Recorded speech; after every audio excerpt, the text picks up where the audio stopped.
Again, if we're talking about the greatest players of all time, you base players off of their accomplishments. That is different. That's not the conversation we're having here. We're talking I know about, that. We're talking about who's better on the basketball talking court. about active players who haven't even solidified their careers yet. We're talking about who is better at basketball. That is required. Right. That requires that requires the conversation of skill, sir, and who's better at basketball. And the way you sitting here and lying about how it's supposedly easier to score in today's NBA, and somehow hand checking stops players from scoring, and all this other. These are all lies. We can go back to any film from the '90s when the supposedly hand checking was around. In the '80s when the hand checking around. You're not gonna find nobody being hand checked. You're not gonna find none of these things. Not only that, what you will find, and I can prove here, and I can even load up the video, is people being called for hand checking. What video are you gonna show? In the '90s, people getting called for hand checking Michael Jordan. Which video are you gonna show? I'm gonna show videos of Michael Jordan players getting called for hand checking Michael Jordan. They're gonna call fouls because somebody's hand checking Michael Jordan, putting their hands on Michael Jordan. You're gonna bring up a specific play? No, I'm gonna bring up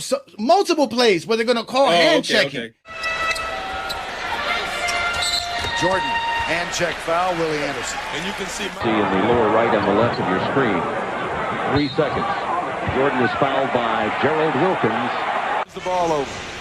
Austin out on Cappy. Here's Brian Williams in the hands of Jordan. And another hand check. As you can see, the more you fuck around, the more you're going to find out. And also, if you stay down here and you never fuck around, you'll never find out.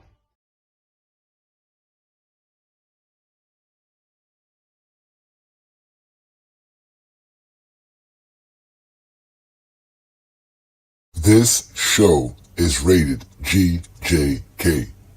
Extreme exposure warning. This show contains graphic images of Jordan's failures, constant critique of Jordan's game and legacy, graphic images of Zesty Jeffrey lies being exposed. This show may be offensive to Michael Jordan fans and Zesty Jeffries alike. Content is restricted to true basketball fans only.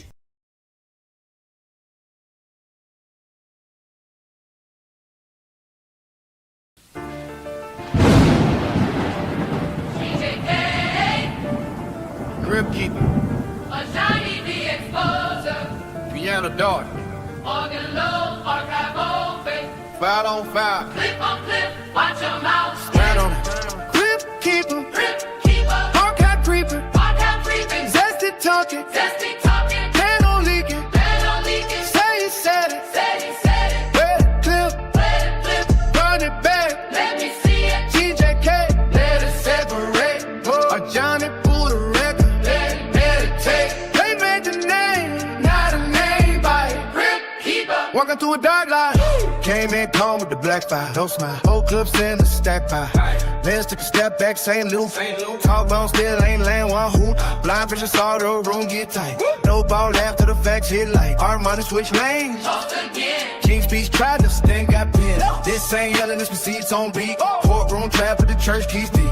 No one can shake. 808 now. Every lie you told got a time on the clock. They throw jokes. He let it breathe. Then bring the footage back from underneath. Zesty Jeffers wanna live with no tape. OT in the cut like it might be too late. Run it back. Run it back. Line for line. Line for line. No escape. No escape. From your time. They love my crew, but the rules got hoes. Move that scale every time Ron rolls. MVPs count to Russell Love driving. 5G treated like they ain't alive. Scoring count to the record got passed. Then longevity became a new man. Every standard came wrapped in fog. A Johnny peel it back, now the room go dark. You don't need volume. He got sick when First claim that's show control. no weakness. I don't get loud. He let him talk. Then the whole clip rise like chalk on the wall. They say he does smoke. He bring the whole out. Say he switched up. He bring the whole out. Say he got cooked The up. hub don't say no. Archive your teeth when the lights get low. Foul on foul. Clip on clip. Watch your mouth. Stand on it. This where them rules where the lies get dressed. But fake wins live off deleted mess. Click little panel. Quick little play. Then pray nobody Save the frame. But don't you got eyes? Page unknown. Screen in the door. Post stream clone. One no quote. One fake angle. Not a whole YouTube. TT tango. But Johnny don't He change. waiting plot. Cold as a vault with the folders locked.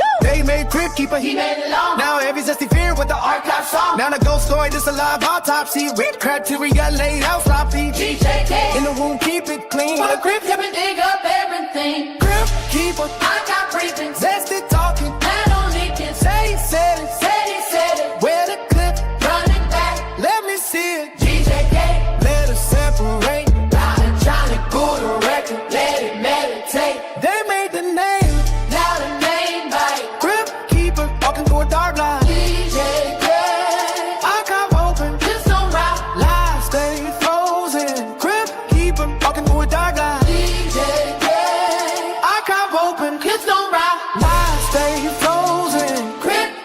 walking through a dark line. DJ K.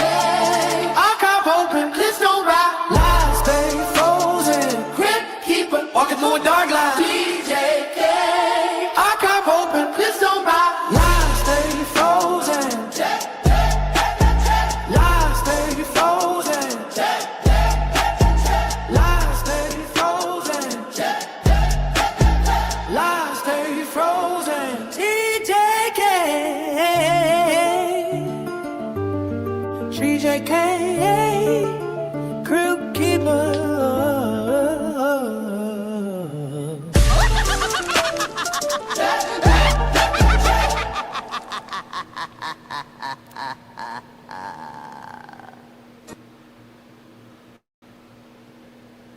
Peace and blessings, y'all. Peace and blessings. Welcome to another Friday Night Exposure with The Exposer. I'm your host, Ajani The Exposer, one half of the GOAT James Kingdom platform, where not only do we talk basketball, we actually watch basketball, and where the home of the GOAT debate is at, and where the zesty Jeffrey Cemetery resides at. Ladies and gentlemen, welcome again. I want to say peace and blessings. Thank you for joining me again on another beautiful Friday night, like it's always on the GOAT James Kingdom Friday night. Let's give a shout out to a few GJK members in the building already. Shout out to my boy Marcus, repping the GOAT to the fullest. Peace and blessings, man. We know the Zesties are upset. They can't handle it. Shout out to my boy Twin Man in the building. One game away from being a champion. Shout out to my boy there, man. Oh, we got Hollywood Herm in the building. We know Herm is here early. He's ready. I already see you in the comments. Peace and blessings, Tay. It's always good seeing you, brother. Shout out to you, man. Peace and blessings. Oh, we got a Travis sighting. Shout out to Travis in the building. Peace and blessings, Travis. What's good to my boy Asante. Shout out to all the GJK assassins who probably on live on TikTok right now, doing their thing on TikTok. But also, if you are a GJK member and you are a GJK assassin, the live is available for you right now. You can get the link to the live. It's available in the GJK community, so you guys can join me. As tonight's show, we will be replaying the debate that I had with Blind Vision, aka Vision Time, on TikTok. This is supposedly one of the top dogs on TikTok about Michael Jordan and LeBron GOAT debate, and he had finally showed up on FYF, and the official GOAT happened on FYF. Well, you're gonna get to see the whole thing tomorrow on FYF Sports Debate. So shout out to everybody who's watching us on FYF Sports Debate as well. Make sure you follow FYF Sports Debate, GOAT James Kingdom, FYF Sports Debate clips, and obviously all the other associates that go along with what we do here between GJK and FYF. Again, y'all, it's the best collaboration on YouTube, and we're going to continue to give you guys great content. So please support us. Become a member of the FYF Sports Clips channel. Become a member of the GOAT James Kingdom channel. Support what we do, because we are the best at it. We're the only place where the GOAT debate could really happen, and we make sure Zesties hear about it, right? So this is what we're going to do. We're going to have that fun tonight. Now, here you go, man. Come on, Herm. Come on, Herm. We're going to have that discussion. Don't worry, the link is available for you. Come have that discussion. We're going to listen to the debate. Now, anybody who knows the debate scene with Lamont, it's very simple, right? What's up, Aaron? Peace and blessings, brother. What's good, man? Yes, we had a debate, young man. I was up there. We had a debate. I was up on TikTok. That's what we do, the TikTok takeover, the TikTok takeover live. Yes. That's what we do around here, man. So again, we about to have some fun. We about to have some fun replaying this debate, right? We about to have some fun playing this debate. Peace and blessings, y'all. Yes, man. We about to have some fun. Thank you, man. Appreciate that. Thank you. Yeah, because there's Zesties around here wondering about my life and my wife. You know what I'm saying? Like I said, my wife told me I need to wear blue, so I put on the blue, and I obviously got to represent to the fullest. Yeah. Oh yeah. Blind Vision versus Ajani. It was epic last night, ladies and gentlemen. It was epic last night, and Blind Vision was not prepared for this debate. Peace and blessing, my boy Jason Jackson's in there. What's good, brother? I don't know. I don't know what Travis has been up to, man. But shout out to Travis. It's always good to see anybody supporting me on a Friday night as usual. Thanks to all you guys. My boy Twain in the building, man. It's always a blessing, man. Hey, Johnny the Exposer is in the building, man. What's up, Deshaun? Peace and blessings, young man. It's good to see you too as well. Yeah, again, man, it's good to see y'all, man. Again, it's Friday night, and we're gonna have some fun with this. So again, last night on the TikTok takeover, I was able to have an official debate with one of the top Zesties over there on TikTok, which is one that's been on our channel before. You guys seen Vision before. I became the official, I'm not gonna say the official exposer, but my final development as the exposer was exposing Vision several years ago on GOAT James Kingdom, because he came on GOAT James Kingdom acting reckless like they always do, and I've been cooking him on his lives before, but this is on Lamont's live, and y'all know how Lamont do it. We have 3 rounds, 2-minute rounds, to give your take. Lamont puts the 3rd round as the rebuttal round. You don't have to use it as your rebuttal round, but that's what he considers his rebuttal round.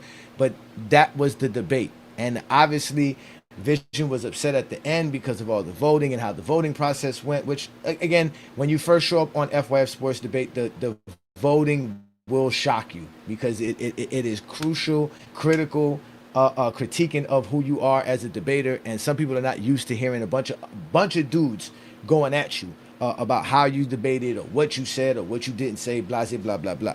But we're going to play it. We're only going to play the 3 rounds of me and Vision going back and forth. We're not anything else outside of that, because tomorrow on FYF Sports Debate, you will be able to see the entire live, and you'll see everything that transpired throughout the whole live during that debate as well. So you go check out Lamont's channel. It's already up for y'all to check it out. So make sure you hit the ring notifications, and again, subscribe to both channels. Support us, because we're gonna continue to do this. Everybody know the GOAT debate is the hottest topic in basketball. Some people say they're tired of it, but they have it every day. They're talking about Wemby in that fashion. They're talking about Brunson in that fashion. Everybody's legacy is predicated off how people talk the GOAT debate.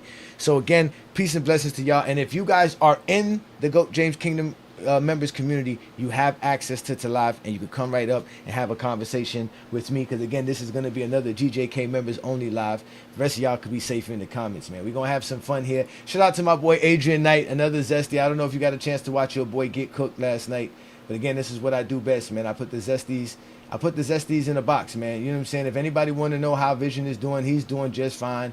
He's in recovery as he's trying to figure out how he's going to be able to come back from this. They're already plotting. I already seen them plotting now. They're already plotting all over the place. But again, the Zesties should have known better than to come up here and try to disrespect the greatest basketball player to ever play, and that's obviously LeBron James, man. Yes, that was one of the greatest exposures ever. That's all they do. Yes, indeed.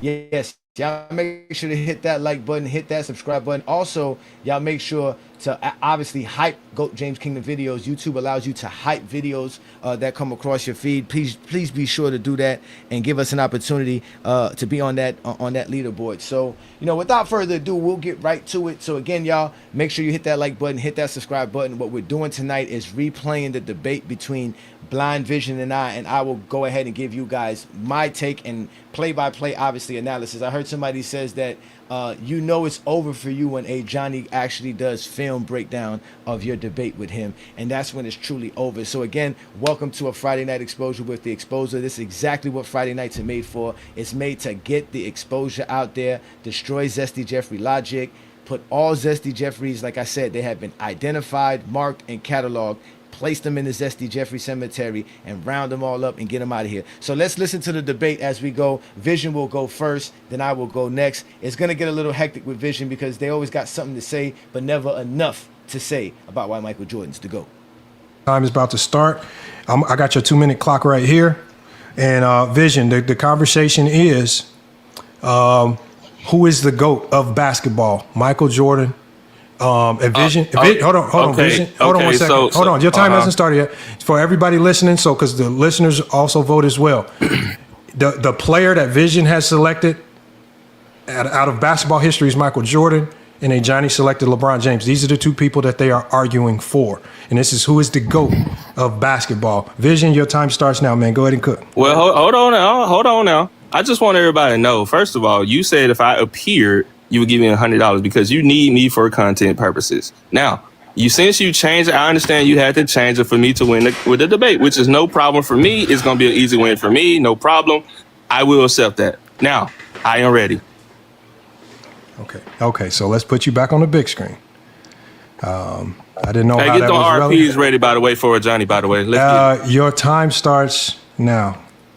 All right, so anyway, Michael Jordan, when you look at Michael Jordan and LeBron James, they both went to a historic bad franchise. The was Michael the franchise into a dynasty. LeBron James could not turn any franchise into a dynasty because he wasn't good enough. Michael Jordan, when you talk about criteria, winning most championships is possible. Consistent two-way ability, you can get there from the data and the film. When you talk about degree of difficulty, when you talk about competition, when you talk about the help on your team with teammates that actually produce in the playoffs, we ain't talking about all NBAs or all-stars. We talking about what these guys actually do in the freaking playoffs. And we talk about impact on the game, Michael Jordan would be the clear-cut GOAT. We're talking about a guy, Michael Jordan, with the most scoring titles of all time. I heard FYF said he don't have to go to something. Yeah, he to go to these right here, getting the most scoring titles of all time, the most finals MVPs of all time, the most seasons being first team all NBA and first team all defense in the same damn season, Craig. We talking about the most seasons being the scoring champ and first team all NBA in the same season, Craig. We talking about the guy, the only player to ever do this, and he did this 4 fucking times. He did it in 91, 92, 96, and 1998. The only player ever to win MVP, finals MVP, win a scoring title, win all NBA first team, win all NBA defensive first team in the same damn season. LeBron never did that. Hell no. We're talking about a guy who led the greatest regular season of all time in 1988. We're also talking about a guy, the leader of the greatest season period of all time in 1996 when he led a team to a 72-10 record. Dude, they only lost 3 games in the playoffs. That is superior. That is the greatest season of all time. When you talk about the total amount of losses they only had 13 losses in that entire season. That is amazing. When you talk about PER, this man got more. He led the NBA in PERs. I said led the NBA in PER more times to LeBron. He also has a higher. Ajani don't like this, but guess what? When you talk about a single season VRRP, Michael Jordan has that over LeBron. That is time. Oh, wait. How's that time already? Oh, okay. Go ahead. I ain't even done. It's just getting started.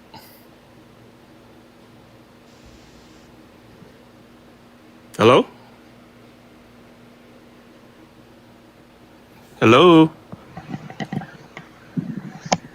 Can you hear me? Hold on, my bad. Your time was up. My bad. So what happened? Your time was up. Oh, okay. No problem. It's gonna be easy. Okay. So it's on. Get them RPs ready, y'all. Okay. RP Andrew. Hold on. No, you can't filibuster in between. Okay, no problem. So, Ajani, your first round. All right, so that was Blind Vision's first round. Now, as you clearly can read in the comments, you already see a couple of people were saying some things about it, right? And obviously Herm said the truth. I didn't want to do that debate. That's the debate I wanted to do with Vision last night. I really wanted to do another debate with him, but either way, it was fine. Herm said he didn't like his first round, but somehow Herm gave me the first round. I think that was true. And as OG said, everybody somehow said Vision came out strong. One thing that I noticed is that with this debate, and which is why I don't be wanting to do the Michael Jordan and LeBron debate one-on-one, right? Because at the end of the day, I have repeated myself countless times about why LeBron James is the GOAT. So when I'm having these debates, I have to find more creative ways and more innovative ways to explain why LeBron's the GOAT. Because you guys heard it all from me. Again, this is on FYF Sports Debate. You guys have heard this before. Vision came strong because normally a Zesty Jeffrey doesn't have nothing to say great about Michael Jordan. It's usually instantly about LeBron. Like they instantly start the debate talking about LeBron. Vision didn't do that. Vision actually gave us Michael Jordan's greatness in a small package that was good enough to understand and digest for the people when he was saying the way he was saying it. So that's why a lot of people, at least the way I thought that he came out with a strong round, right? And that he came out with some things. Now, mind you, if we go back and gloss over what he just said, everything he said was the same thing, but just in different combinations of awards and honors. He just basically combinated awards and honors to make it seem like Michael Jordan was doing something special. None of it was longer than a 9-year span. Majority of it was all within that same 9 years. So yeah, we all know Jordan had a dominant prime era in his NBA. But like we've always said, that's not enough to be the GOAT. To have the one thing that I thought that he said that he really touched on through that whole thing was saying how Jordan was all NBA first team and all defensive first team for the most in NBA history, right? That is actually a phenomenal feat for Jordan to have, and one of the first times I've heard any Zesties use that in a debate. That's why I caught my ear when he said that. But now I'm listening to this and thinking to myself, well, like, okay, Vision came with it. I got to be creative now. Now I got to come with something new because you guys already heard me say everything about LeBron James. So it can't be the same old Ajani thing. But I would like to think that whatever he said in the first round has to also be tripled up and doubled up with the second and third round. If he doesn't back that up, all of that's going to be destroyed eventually, which is eventually what I did. Shout out to you. Peace and blessings, Travis. Thank you for the super chat, man. Thank you, young man. Thank you, young man. It's always great to have support. But again, it was exactly what we expected it to be. Vision came prepared. He had his script. He knew what he wanted to say, and he said it, right? And he got cut off in the middle of the whole soliloquy and script that he has. So that was actually the situation there, right? But I'm gonna hear what y'all said. He said normally Ajani will have a lot of energies for debate. Yeah, I had energy for that debate. Shout out to my boy Rodnell, man. Peace and blessings, man. Thank you for supporting us and becoming a member as well. Again, becoming a GJK member is nothing but $6.99 per month, ladies and gentlemen. You spend more money on that on Apple Music, right? And again, you get the same type of content, good entertainment. We do 2 live shows a week. We drop multiple shorts, all types of posts, and all types of videos throughout the week as well. Not to mention, we have other platforms that we continue to show out and do what we do best. So you just support what we do here in GOAT James Kingdom. Not only that, you get access to exclusive content as well as GJK members. So again, that just starts off as the first plan for $6.99. Appreciate anybody who supports us. Thank you so much, my brother Rodnell. Thank you so much, man. It's always a blessing. It's always a blessing. So now, right? So now we get back to this first round for Vision. Well, you know, like I said, he did a good job. He did a good job highlighting the things that Michael Jordan did that other people didn't do, which is true. A lot of things that he talked about other people didn't do, but majority of that is going to revolve around Jordan having a scoring title, right? And obviously Jordan being voted for awards. It's always going to be, Jordan's awards are always going to be the prestigious of prestigious, but none of that's going to help, because once you do that and you don't explain it, what else do you have? Like you don't explain how that puts him in the echelons of the greatest players of all time. It doesn't prove Jordan is the GOAT. Peace and blessings, 100. Good to see you, man. Thank you for joining me again. So, you know, that's definitely something that I noticed. Like I said, but he did come flaming hot, pause, in the first round, ready to go without a doubt. Shout out to my boy, the bandwagon changing the pick. You still got the rat. You got the rat. Can't have the rat. Come on now. He says RIP in the chat, but trust me, at the end it gets really bad for him. So let's continue on. So now let's hear my first round and how I introduce my case. Again, now remember, when I debate, especially in Lamont's platform, knowing that I have 3 rounds, and my idea is I have to bring my introduction. My introduction is to present my case. What is it exactly that I'm trying to prove in this debate? That is exactly what I'm going to go through.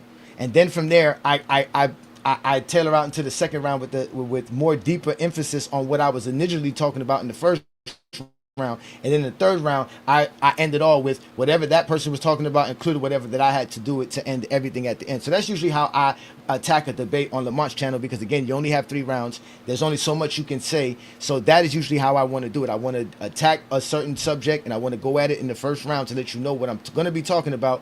But again, I don't think people are familiar with this type of tactic or this type of format in debating style. But let's go ahead and listen to my first round versus Blind Vision, y'all. Again, hit that like button, hit that subscribe button. Welcome to the Friday Night Exposure with the Exposer. Starts now, man. Go ahead and cook.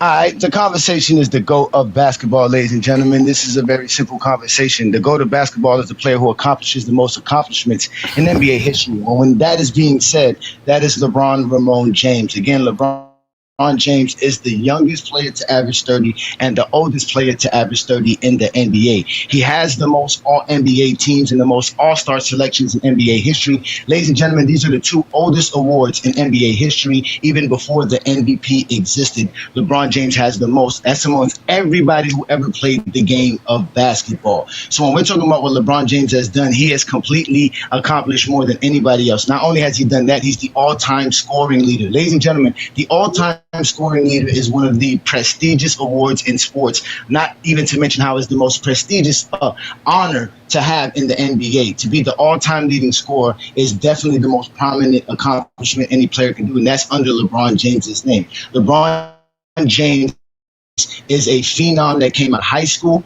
that had the hype of all hype, and he accomplished all of the hype that came behind him and expectations that came along with him. He won a championship on every franchise he's ever played on. He's the only player to have 3 Finals MVPs on 3 separate teams, and that is what LeBron James has done as a winner. He has the most NBA playoff wins of all time, the most playoff series wins of all time. LeBron James has the most winning seasons of all time. He's the greatest winner in modern sports. LeBron James has continually showed his greatness with his stats, his accolades, and achievements. He's accomplished more than anybody has ever accomplished in the game of basketball. No one has done it better than him. He's made teams change rosters. He's made teams build super teams and dynasties to beat him. He completely altered everything that has to do with the game of basketball within the court itself and outside of the court. When we're talking about the brilliance of LeBron James, it doesn't just stop with just stats and accolades and all these other things. What LeBron James does. That is time. That is time.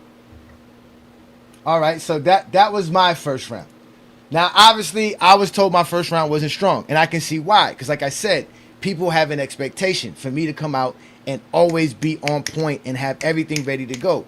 As you can clearly read in the comments, Herm knew that I really wasn't not ready for the debate, didn't care to do this debate because I already know this, like I've done this countless times, and I want a 20v1 because if beating Vision is not going to mean nothing, it's only going to mean something when I annihilate all Zesties at once. I want them all at once so I can get everything out. There's not enough time to really express everything that I want to express within a one-on-one debate. So in that particular situation, you would clearly see I jump around to different aspects, things that would just come into my head that I knew about LeBron James and try to articulate it in a way so that I can present my case to you. Now, I don't think I really did a good job listening to it now and listening to it when I heard it earlier today, that I didn't do a good job presenting my case for LeBron James as far as my initial analysis. I did state from the jump, we're talking about the most accomplishments, so I try to list off as many accomplishments as I could within the first round, because again, I have 2 minutes and I want to talk about something else in the second round, right? So I want to be able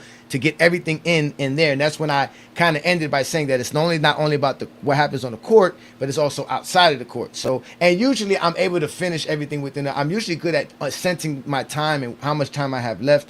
But again, this was me ready to respond because I knew, okay, now Vision came with it. So now I got to make sure I talk about LeBron James because he talked about Jordan. So now it's time to highlight all the things that I know about LeBron James that I think that are things that we should have discussed. Now, was there a better way to do it? Yeah, obviously. I could have done a better job that way. But I thought I did a good job setting up the debate for what LeBron James is all about. So a lot of people did not give me the first round, and I can see why now they didn't give me the first round. Because like I said, you guys have heard everything from me. You guys heard everything that I got to bring to the table. And people are always expecting me to be on my top game instantly to start off. They wanted me to be ready to go because obviously Vision came because no one expected Vision to do that. Vision overperformed.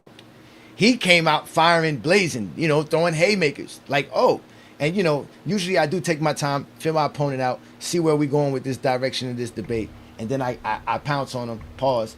But again, I thought I did a good job overall explaining all the things that I'd like to explain, which are the stats, accolades, and achievements. I think I could have formulated it better as far as how I put the different accolades together so that it flowed well. I was all over the place. I was at accolades here, stats there. I was at expectations here. I didn't lead it like I normally do, where I can just take you and guide you to that point. So, but that's where we're gonna get to, because eventually, like I said, I have 2 more rounds to redeem myself if that's the case, if I am losing in this round. But again, this was a debate from last night.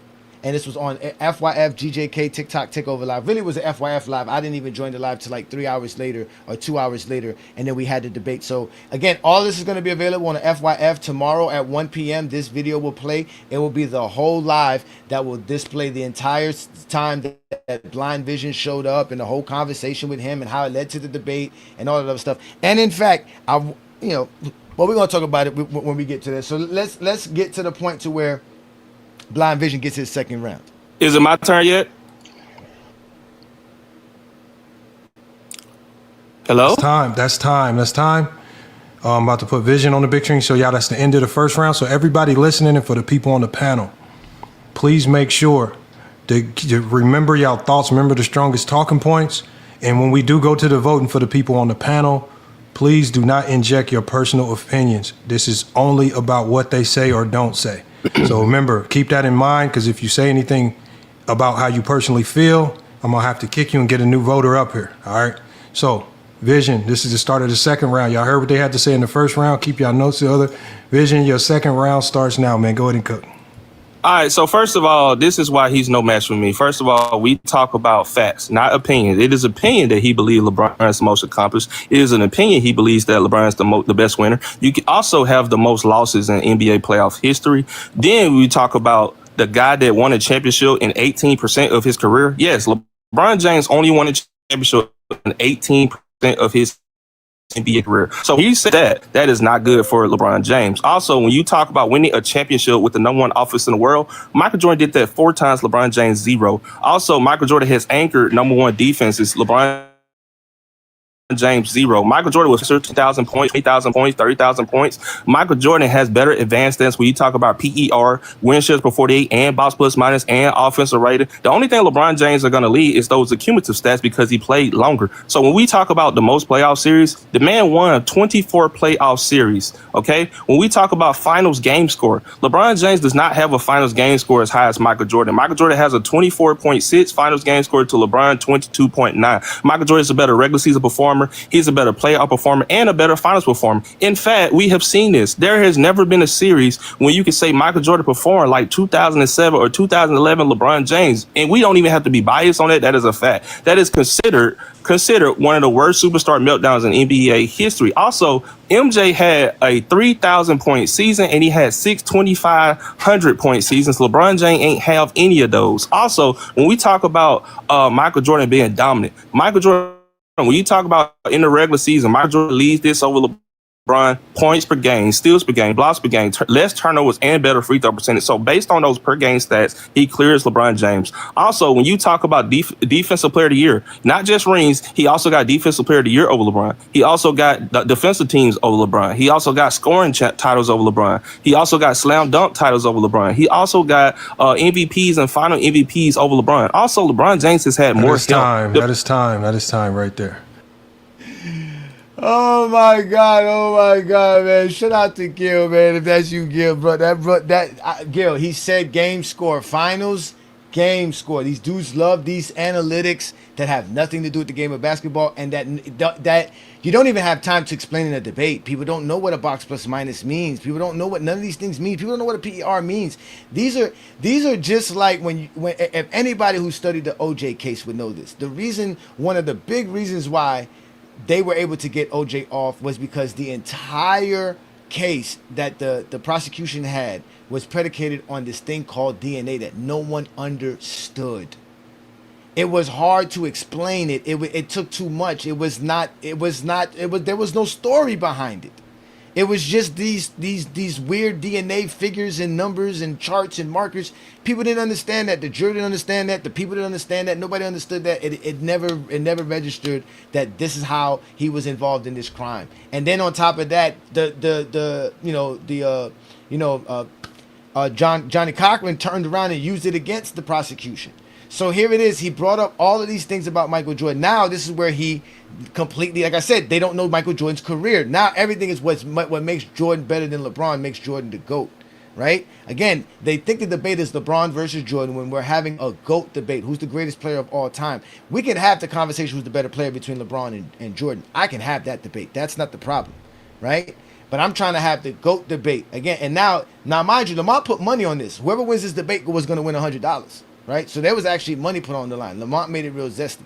So now, here it is. He's coming out with his second round, right? Which I think a lot of Zesty kind of felt that was very strong, that was his perfect round, that was everything. But then again, just like I said, I got my chance to recollect my thoughts, figure out how I want to approach this, right? And actually, like I said, put the emphasis on this. Because remember, the first round is me introducing to y'all what I'm trying to talk about. The second round is me emphasizing all those things together. And that's what I'm about to do here in this second round. But again, yeah, we don't know what these dudes be talking about with these game scores and these weird numbers. It don't be meaning nothing. It cannot explain the game. Yeah, I got paid. Don't worry. Lamont is going to pay me my money. Don't worry. Lamont will pay my money. Did he say dunk titles? And another thing that he said was Jordan anchored the Bulls defense. And I could have thrown a challenge flag on that, but that would have been hard for Lamont to prove because what is a defensive anchor, right? But we know Michael Jordan was not the defensive anchor of the Chicago Bulls. That right there would have made him lose off that alone, but I didn't want to win off of a challenge flag versus blind vision. I wanted my time, I wanted my 2 minutes, and I wanted to show him why LeBron James was the GOAT and show the world how LeBron James fans talk about how great LeBron is and how he is the guy that separates himself amongst all other players for sure. So with that being said, we're going to go ahead and get right to it. Let's go ahead and play my portion of my second round right here on FYF Sports Debate, TikTok Takeover Live. All right, let me, that's Vision Y'all at the end of his second round. Let me get Go James Kingdom up. Go James Kingdom, man. Your second round starts now, man. All right, and my opponent proves why LeBron James is the GOAT of basketball because everything he just stated is measuring Michael Jordan to LeBron James. LeBron James is the standard of greatness.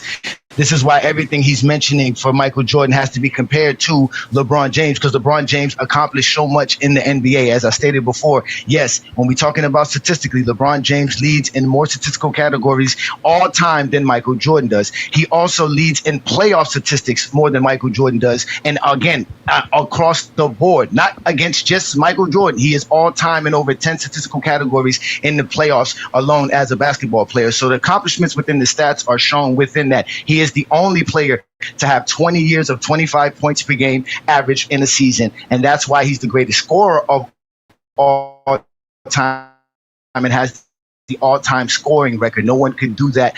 Like no one could do what LeBron James did. Again, he's played the most NBA seasons. That's also another record, another accomplishment. These guys can say what is an accomplishment or not, but they do not know what an accomplishment is. LeBron James racks up in the accolades as well. Like I said, he has the most All-NBAs, the most All-NBA first teams, the most All-Stars. Not to mention he has the most Player of the Months and Player of the Weeks, which is an award they've been giving out since 1983 as well. So a bunch of players have been able to accumulate this accolade, and they still don't have that. We're talking about, again, LeBron James's achievements. It goes beyond the game of basketball. He led the Olympic team 3 times to a gold medal. He's the only basketball player, male player, to actually do the flag bearer in the Olympics. He won an Olympic MVP. He won the inaugural in-season cup championship and in-season cup MVP and made the in-season all-team that year as well in his 20th NBA season, if I'm correct, on top of that. Again, we've never seen somebody as great as LeBron James as a young player in his teens, in their prime, and also in their older stage, in their longevity stage. He has the greatest peak.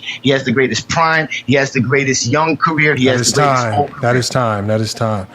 All right. All right. So that was my second round. Now, mind you, as great as I thought I did in that second round, I really wish I would have did better. I actually didn't like that round more than the first round. But again, I came with it. Like I said, I started displaying how LeBron is greater. I even mentioned a few things that he has over Jordan, but they weren't just about Jordan. It was about how LeBron had the most. I added additional things. I mentioned how he just has the most of everything. He's on top of everything statistically on the accolade side. And then outside of that, he's able to do things that's beyond just within the NBA and on the basketball court. Like I said, the flag bearer situation, the inaugural in-season cup championship. All this stuff is beyond basketball. That was the NBA, bringing in a tournament and showing people a new competition within the NBA season that could branch off some new fandom, some new competition, and he was the head of that by winning that. So starting off with that. So again, I put a lot of great points about LeBron James's greatness in that round as well. But again, it's a good debate. As y'all can clearly see, it's a good debate. Shout out to y'all here in the comments, man. I see New World. What's good, New World? Salute, brother. Salute. What's good, man? What's good, man? Yeah, no, Lamont's dropping the live tomorrow. Yeah, it's a good day. Lamont is dropping the live tomorrow. Okay, he's dropping the live tomorrow. Now, and mind y'all, this is another thing too. I am holding back. I am not giving everything for a vision debate. Like, I have so much that I want to talk about for the GOAT debate, but I'm saving it for this 20v1 because I'm going to need it for the 20v1. So I'm not really trying. Again, I'm trying to say something new so that the people that are listening to, who've heard me say this 100 million times, can be like, oh, wow, this is different, because Vision is bringing something different. He's not sounding like other Zesties. he actually had a strategy. He formulated a plan. He's been working on this for a while. He has been preparing for this debate with me, and he thought he was ready yesterday, and he was close.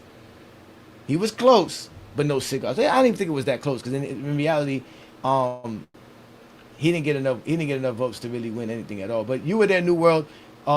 What's your take on the whole situation after 24 hours has passed? Man, it was embarrassing to watch, because I just thought that, this dude Vision, aside from that first round where he actually brought some new information to the table, he was basically just repeating himself, especially when he brought the advanced metrics. He used that in the second and third round to basically make his case. Yeah, and obviously, and there's some people here saying that this guy's terrible. He's using analytics like a dummy. If you got to use analytics to explain why Michael Jordan is the GOAT better than LeBron, you already lost. Shout out to you. He says, I was cooking. Bandwagon says Lamar's gonna scam you. I didn't even hear him say dunk contest because they be shotgunning stuff so much that I didn't even hear him say the dunk contest. Did he really say the dunk contest? I didn't hear that part. I didn't hear that part, but I definitely heard the advanced analytics. If you're gonna use those, you got to be able to explain what they mean. Definitely. Yeah, the link is available in the TJK members community, Juan Boy. So you just got to go in there and see it. You'll be able to pop in. You'll be able to pop in. Again, I told y'all from the beginning y'all could have joined. This is not like y'all didn't have to wait. Y'all could have been joined. That's why I sent the link before the show start. Well, remember, they all get each other information. They share the same information. They all sound the same, which is why it's so funny that they say that we all sound the same. When we clearly all have different takes and different visions of the game of basketball, but they don't. To them, they all have to be in unison because if they contradict each other, it's hard for them to present their case because their case is predicated on everybody agreeing. That's why he kept saying you got to let the chat vote. You got to let the chat. They want as much people as possible to agree with them so that they can feel like they have the consensus view that we're the weirdos, that we're the ones who talk basketball different. Nobody thinks like us. That's how they want it to proceed. But clearly, as you can see here in the debate, I am making a better case about why LeBron's the GOAT, even in his first two rounds, than why he is. His whole is predicated on things that nobody talks about in basketball. Now, the first round was good because he talked about things people could actually touch. He talked about all NBAs and all defense selections and scoring titles and Michael Jordan, dominant and the 96 team and the 1988 season. Like, he mentioned all of these tidbits that was perfect and easy for people to digest. That's why people thought he did so well. But then he got to that second round, started saying LeBron this, LeBron that, PER this, VORP that, and that right there, you're going to lose people with that. Then I respond with some things that people didn't really hear or say, which was something that I haven't brought in a while, which was LeBron James Olympics, right? I might have said it before, but the way I said it in that second round really stuck with the voters because they all remembered me saying it, even though they don't even remember what round I said it. I think some people thought I said it in the third round, didn't realize I said it in the second round. But maybe they were kind of confused with what's his name, with what Blind Vision was about. But what's good, Juan Boy? We got Herman Juan Boy in the building, man. Shout out to all the GJK members, man. Appreciate you fellas for joining me, man. Shout out to all of y'all. I know y'all was on TikTok doing y'all thing on TikTok. What's good, bro? What's good, bro? So we old, man. Yeah, I know, but you work the night shift, bro. You do your thing, man. You work the graveyard shift, man. So I ain't tripping on you, man. So, but again, we already 2 rounds in, right? And obviously we hear it. And now, like I said, this is the third round. This is the rebuttal round. This is your time to really make your stance and really go after your opponent, like Lamont says. Attack their stances, go at their stances, bring to light what you're trying to, represent, while also exposing whatever your opponent is bringing to the table. So let's get right to it. Let's let Blind Vision get his last and final round. All right, so we going into our last round. This is the last round, y'all. The most important part of this round is where you can bring everything home, and hopefully kind of summarize all your talking points and tell everybody why your players to go to basketball. Vision, your last round starts now, man. All right, so first of all, we already starting to lie. That's what he does. So first of all, when you talk about greatest peak, Michael Jordan has that. I just told him and everybody in this live, 91, 92, 93, and 98 He had all those awards in the same damn season, and he's the only player to do it, and he did it 4 times. Wow, I just got that. I had to pause. My bad. Did he say 91, 92, 93, and then 98? Yeah. Like that's not a peak? What the hell is that? Right? So let's continue. My bad. I didn't mean to stop Blind Vision's soliloquy. Come off right there. Also, when you talk about certain awards that have been around, you do know that in 2002, that's when they made the NBA Player of the Month and Player of the Week for both conferences. Because before '02, it was only for one player in the NBA for week and month. That is a fact. So therefore, LeBron James had more opportunities to get those Player of the Month and Player of the Week. And also, an MVP is way more impressive than a Player of the Month and Player of the Week. Player of the Month is a 30-day award. Player of the Week is a 7-day award. But the MVP is for the entire freaking season. Also, when we talk about dominance, because that's what Michael Jordan is, he's the GOAT of basketball. He's the greatest basketball player ever. He is the most dominant basketball player ever, because when you look at his production in the regular season, in the playoffs, and in the finals, as I explained earlier, he's a better performer than LeBron James, which is the two people that FYFs wanted us to talk about. Nobody else but LeBron and Mike. Michael Jordan never underperformed in the fucking finals like LeBron James. Also, when you look at Michael Jordan's career, he only been outplayed, you can say, his rookie season. We have seen LeBron James be outplayed in several playoff series, may caused his team to lose by his performance. We seen 07. We seen 2008. If somebody was to ask you guys in this panel, in 2008, if the series was tied 2-2 and LeBron James could only average 18 points and have 6 turnovers and shoot 35% from the field, would the series be tied? You would say hell no, because he had no help, right? Hell yeah, that's exactly what happened in '08 versus the Boston Celtics. This man was averaging that amount of points, and the series was tied 2-2 because he had those role players that was there to help him. He had more help than Michael Jordan, and Michael Jordan did more with less and less time. It's very simple, guys. This guy, Michael Jordan, has done more. Michael Jordan has dominated the NBA better than LeBron James. Michael Jordan is compared to people like Kevin Durant, Stephen Curry. That is time. Oh, and as you can clearly see, he started running out of reasons to say Jordan. Did he say LeBron's is about to? Did he about to say Jordan is compared to people like Steph Curry? Did he just about to say that? What's wrong with him, man? And everybody on the panel know that you up here tripping. Yeah. What's good, GOAT James? I am gonna clip the actual, just the actual debate alone and have it available for the GJK member community. I'm gonna try to do that by the end of tonight if I can, or by tomorrow. Because again, tomorrow the live is gonna be available tomorrow, so it'll be available on FYF tomorrow for sure. You'll have the whole live available to you then. But I'll try to see what I can do to get it up for y'all tonight. Again, support the GOAT James Kingdom membership, man. It's $6.99 a month, man. It ain't that much to support us. That's a whopper. That's an impossible whopper on a Wednesday. So appreciate you. I got you. I'm gonna try to get that to you, man. Shout out to my boy Blue Boat. Peace and blessings, man. He says, man, would you debate? I'll debate any one of them if they invite me up on their panel, or if they're willing to come on GOAT James Kingdom, or if they're willing to go to FYF. You know what I'm saying? That's on them. That's not on me, man. You know what I'm saying? That's what I'm here for. I'm here to have the GOAT debate. Yeah, like I said, I'm gonna try to get that for you there, Chris. I got you, brother.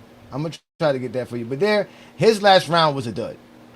It was a complete dud.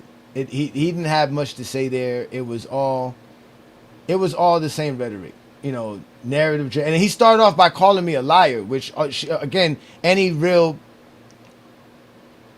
objective and logical judge would be like, okay, that's not like, you know what I mean? Like, what did he lie about? Like, how do you prove LeBron don't have the most accomplishments? It's not an opinion that what Ajani been saying about LeBron James having the most accomplishments. Like, he's listing them off. It's there. Like, you understand what I'm trying to say? So I thought that was funny that he started off. That's when I knew he was already losing, because like I said, when they're losing a debate, their initial tactic will be to discredit you as an individual, so that way they don't have to argue against any of your points. What's good, Inside? What's good, young man?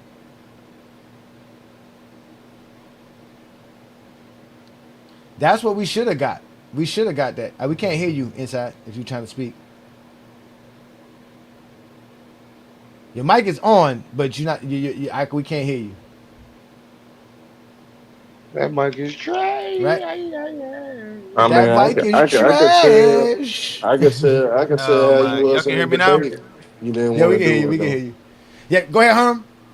I could tell that you really wasn't interested though. In my opinion, I felt you I wasn't really interested at wasn't, man. all. When Lamont kept emphasizing the Jordan, I was like, why he keep doing it? I called him up here for this Akeem thing. It would have been so much better, because another thing that I know what I noticed was after that debate was that there is no neutral spot to have this debate. It doesn't matter if I go over there or if they come over here. The people who are on that side will always vote that side, no matter if that person won or not, and they're gonna feel the same way about the people on our side. So it's never going to really be up to the people. It just has to be available, and that's what's gonna hurt them the most. Is that this is going to be available for everyone to see outside of us. So I'm actually gonna put a poll in too once I'm done with my third round. Y'all let me know who won this debate between Blind Vision and I. But again, this idea, and I've told Herm this. I don't care about the votes. I don't do debates for votes. I do a debate so I can get the information out the way I want to get it out, and to actually try to win this debate. So when Lamont kept saying let's have this Jordan thing, I already knew what he was going. Like, that is why I'm on FYF Sports Debate. Lamont doesn't want me to debate nothing but Michael Jordan and LeBron. So I got to do it, right? You know, and I've had it, and that's what I'm saying. Like, I want. That's why I want the 20v1, because how many Zesties I got to keep proving George the GOAT against? Like, I got to do this. Man, I got to do this 20 times. Why can't I just do this once? I almost had it for you one time, the 20v1, but the niggas got scared last minute though. I almost had it though. I almost had it set up for you. No, but that's the thing. They're not gonna say I won, because everybody said the same thing about my first round, besides Juan Boy and Ochi. All of them said the same thing about my first round. I think, well, even New World said, I think New World gave me the first round too. But No, I think I don't remember. New World said now he can speak for majority himself. of us. I think majority. Yeah, I of us gave you gave the him first round. Nah, I didn't think No, Johnny the came out reason strong I enough gave in him the first round. The first round was the most informative on Vision's part, and then Yeah, that was I just think like instead of I think Vision did a bad job in that first round. To me, that's to yeah, me but though. But this is why Ajani, I think that. Go ahead. No, go ahead, Inside. all I'm saying is that it's Ajani set the table for the next two rounds in the first round. He used the second and third round to first. The second round was all information on LeBron James. The third round was more information on LeBron James. He also rebutted a lot of the points. In the first round, Vision just said his entire argument in the first round. First round, yeah. He ain't had nothing to say after Then that. he didn't say nothing else. He didn't say nothing new after that. Remember, I was telling him like he did all right in the first round, but then he spent the next two rounds attacking LeBron and not explaining why Jordan was a GOAT. Yeah, obviously we saw that. But like I said, but I don't know, you guys obviously was here when I first started the first round for Blind Vision. But what I said was, because Vision came out so strong and so unique from all the other Zesties that y'all ever heard, he kind of He shot his overexceeded load. you guys' expectations. Yeah, he shot over himself. No, he shot more than y'all thought he could do. Like, he was like, oh, so when even if it wasn't that, because he didn't really say that much. Because if we go back and listen to it, you're gonna really tell he didn't really say that much. He just put it, like I said, he put some things together that was easy to digest, and y'all were not used to that. But then again, y'all have heard me say everything. So like I said in my victory speech, that was my first infantry information. I didn't want to give everything for this Blind Vision debate versus Jordan. I've had it with him before. They can't prove Jordan's the GOAT, right? But like Herm said, I forgot that I'm in the middle of a debate. Like, I forgot I'm in a battle. Like, this is happening. Like, I'm in the middle of this, and I woke up in the second round literally to the point to where I felt like, okay, now I got him, because he doesn't have anything else. Because I could already tell he was running out of stuff when he went, like you said, when he went back to the analytics. So I was like, okay, I got him here. Yeah. So you was like Braun down 0-2, 2018. Yeah, I was just filling him out at first, because like I said, when he first came strong, I was kind of shocked, because I was like, oh, okay, he came strong. Like, now I gotta talk about LeBron, because normally they don't do that. They start talking about LeBron, which would have made it easy for me from the jump. I would have did what I did in the second round. It would have been, hey, listen, this is gonna be the whole debate. He's gonna try to compare Jordan to LeBron, and that doesn't prove nothing. LeBron did this, that, then third. It would have been very easy. But when he went all Jordan's accomplishments, now I said, oh shit, I don't have a list of Jordan accomplishments. I don't have a script like them. I don't have a script. I had to start grabbing things that just came to my head randomly, and that's why, like I said, I was all over the place with certain accomplishment. I didn't layer it out that just for y'all to understand it. I was on the accolades here, stats there, accomplishments here. I was moving all over the place in the first round. The second round, I flowed a little bit better. Then by the third round, it was just, end of discussion. Yeah. So, but again, I'm not gonna boast and brag about myself too much. I'm gonna let the film speak for me. What does the film say, Juan Boy? What does the film say? Let's play my third round. Salute to Vision. He just finished up his last round. Now it's Ajani to bring everything home. And again, everybody on the panel, make sure y'all get y'all notes and thoughts in order, because we're about to go to the voting. And then for the chat, I'm gonna put the poll in the chat as well. But hey, Johnny, your last round starts now, man. Let's go ahead and cook. Yeah, as I stated before, people like Blind Vision can't prove why Michael Jordan is the GOAT. That's why they have to compare him to LeBron James. Nothing that he said there about Michael Jordan make Michael Jordan the GOAT of basketball. Again, when we're talking about player of the month and player of the week, LeBron James has the most. Jordan doesn't have the most MVPs. Jordan doesn't have the most titles. Jordan doesn't have the greatest peak of all time. Jordan doesn't have the greatest prime of all time. Jordan won with the most help of all time. He had a player that made an all-NBA and an all-defensive team more than anybody else in NBA history besides Shaquille O'Neal. This is something that he was praising Jordan for doing, making all NBA first team and all defensive first team. Well, that's what Scottie Pippen was doing alongside Michael Jordan while playing against teams that didn't even have that kind of help to go up against. Again, Michael Jordan had super teams to win championships. There's only been 5 teams in NBA history since the merger that had 2 all-NBA players and 3 all-defensive players on their roster. The all-NBA first teams, 3 all-defensive first teams on the same roster, and the Bulls was one of those teams. So at the end of the day, the Chicago Bulls, as he stated, had a 72-win team because Michael Jordan had the most help. On the other side of the coin, LeBron James has won more playoff games without all-NBA help than anybody in NBA history. He won an NBA championship without an all-star, all-NBA, or all-defensive player on his roster versus a team with the league MVP, which was a unanimous MVP, who also had a team that won 73 games in the regular season that had 3 all-NBA players and an all-defensive player on their roster. Jordan's never beat a team with 3 all-NBA players on their roster, ladies and gentlemen. LeBron James has faced tougher competition. Hold on, it's loaded. My bad, y'all. It's loaded. I'm replaying this straight from TikTok, so give it a second here. Then Michael Jordan, he's also done. Oh, come on. Let me see. Hold on. Let me try to start it again. My bad. Come on. Why is less help than Why is it doing this? Hold on. Give me a second, man. Let me see if I can get this to work.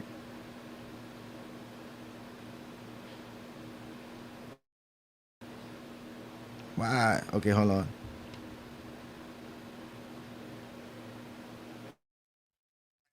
NBA help team. Scottie Pippen has done that with Michael Jordan alone just in the 90s. So at the end of the day, Michael Jordan had plenty of help to do what he had to do, but he was just not good enough to do it without them, while LeBron James was able to win without Dwayne Wade, without Kyrie Irving, and without Anthony Davis. He's continued to show how much he can win. In fact, at age 41, as a third option, he won a playoff series, ladies and gentlemen, without the first and second option on his team at 41, while outplaying the league MVP at that particular series. So again, we're comparing LeBron James to the greatest players of all time. He only beats Michael Jordan in one category.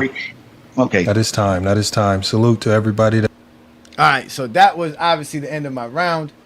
My bad for the little mishaps on the replay because I'm playing it through on TikTok. I had to wait for Lamont to send it to me so I could actually clip it better than that because this TikTok be tripping even when I have good service going on right now in my house. But again, that was my last round, and again, I did exactly what the third round was supposed to be on Lamont's debates. Rebuttal everything he said, attack everything he said, which basically bringing up stuff about Michael Jordan's peak. The whole thing about Michael Jordan in the first round was all about his peak. None of that made Michael Jordan the GOAT. It wasn't a peak that was greater than anybody else. Was there a lot that I left to on the table? Yes, because LeBron James is so much things that I could talk about in so many different ways. But like I said, I didn't want to waste my time with Vision on that particular debate because I done said so many different things. And I can tell you this, he had the complete advantage. As much as he was crying, he had the complete advantage. Everybody wanted to see him step up to the plate and actually debate me. He did that. He came strong. Everybody was praising him for doing that. And at the end of the day, I, like Herm said, I didn't even care to have this silly debate, and I just wanted to move on and get it over with. Finally got it over with. Now, if you want to hear everybody's votes and how they voted last night, you got to watch the live tomorrow, 1 p.m. Eastern on FYF Sports Debate. It's also going to be available on FYF Sports Clip, also available on GOAT James Kingdom because he does invite us to collaborate with the content he puts on there. So all of these channels will have this showing at 1 p.m. Eastern tomorrow. Check out the great debate between me and Blind Vision. It's another epic heavyweight battle. Again, Blind Vision, shout out to him. He's no longer going to be called the coward. He's still a Zesty Jeffrey, but he's no longer like the rest of them cowards. He showed up on FYF Sports Debate, TikTok Takeover Live with Ajani and Lamont, and he survived it. Well, I guess we're going to say he survived it. This is how he's looking today.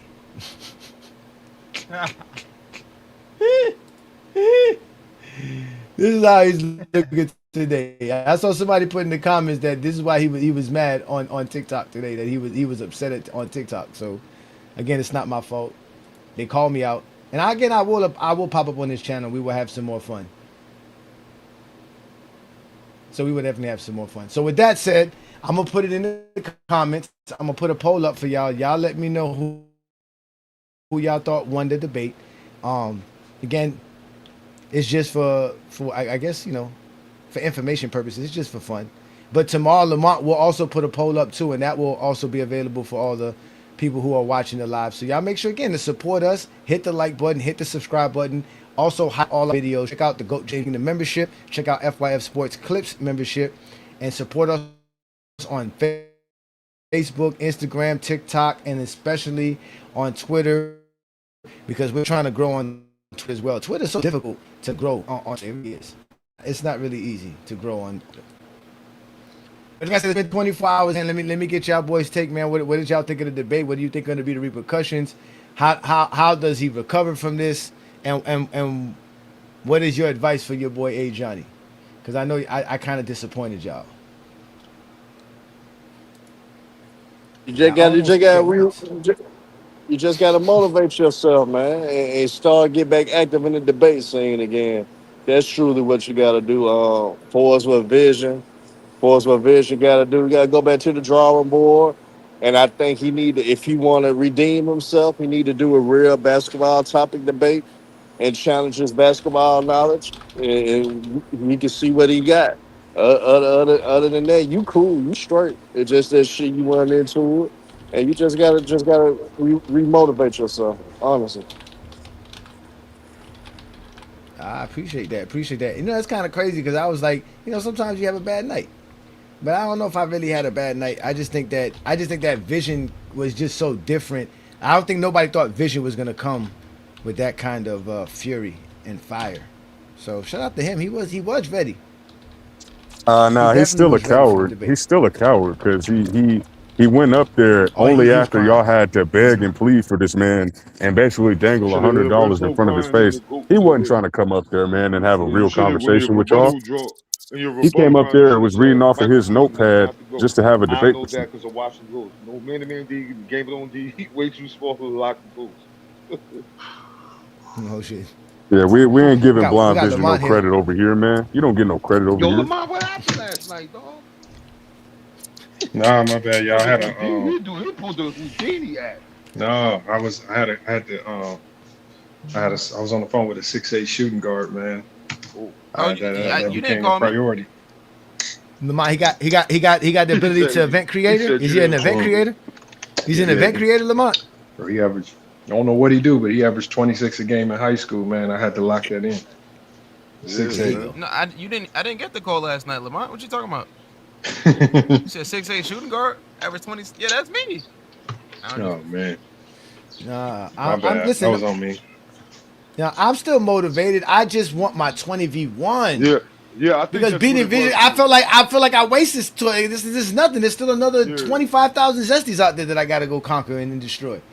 I want them all one. I got to start getting them all in bunches, man. I got to get them in groups, man. I think you were disinterested in the Jordan and LeBron debate. Really wanted to do Hakeem and Rudy Gobert shit. You know what I mean? That's what I wanted. I was ready for that one. That one I was ready for. Oh, he would have got cooked on that one. That one would have been worse. That would have been 3-0. I didn't. Meanwhile, while he was sitting there talking crap, you know what I was doing? I was already researching Akeem Olajuwon and Rudy Gobert stuff in the middle of the conversation. Lamont talking about, so you ready to have the LeBron and Jordan debate? I'm like, what the fuck? Hey, Lamont, stupid, yo. He over here trying to slide. I'm like, what Jordan the LeBron. fuck? I'm like, fuck, now I got to do this stupid ass debate again. God damn, man. This is, oh man. I should have stick one of my GJK members on him, man.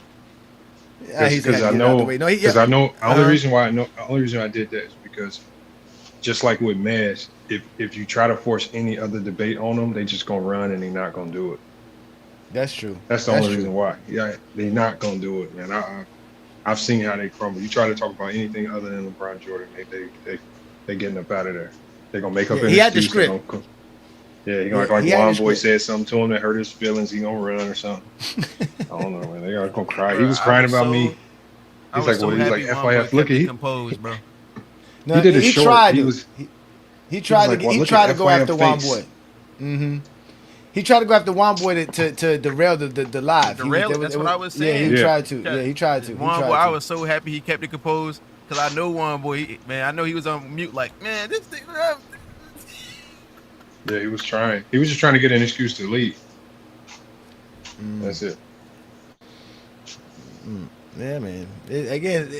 I'm at the end though. I was glad because how he reacted at the end.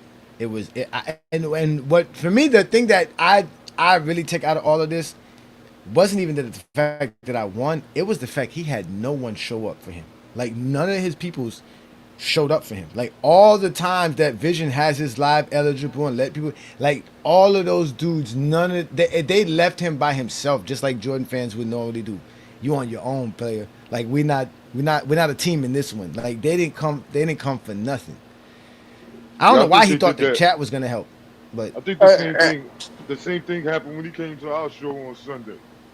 Well, I don't think nobody else was trying to request stuff to help him when me and this I was on the task force. And then let me keep it a bug too, man. Shout out to the panel that voted. They did a great job voting and keeping it fair. So shout out to the panel that voted. Yeah, ain't nobody biased, man. Most of us gave him the first round. When I'm voting, like we can be. Nah, you know, folks trying to say the panel was. That's why I'm highlighting it. You know what I'm saying? Yeah, you let sports. There's no need to be biased. I'll keep it a stack. If Ajani would have lost, he would have lost, bro. Hey, look, it is what it is, bro. Now, what I'm not gonna do is what Zesty Star did and come up ain't have not a clue what was said in the debate. That's all. I can't do it. I got all 3 rounds, sweet. What the hell is that? Yo, what made it worse was the one dude was like, yo, it's all about the first round. He was like, I don't even care about the other 2 rounds. The first round was all that much. Like, that's it. And I was like, well, are you serious? Like, that dude didn't listen to the debate. He just heard everybody say Vision did a good first round. He knew that, again, nobody's going to argue with that. So I can say that and leave it at that. I'm prepared to argue about them 2 rounds. I don't care about them 2 rounds. Nothing was said. It was terrible. So, but again, Lamont's going to make some adjustments for the next live to make sure the next debate that, you know, the 2 guys who do debate, you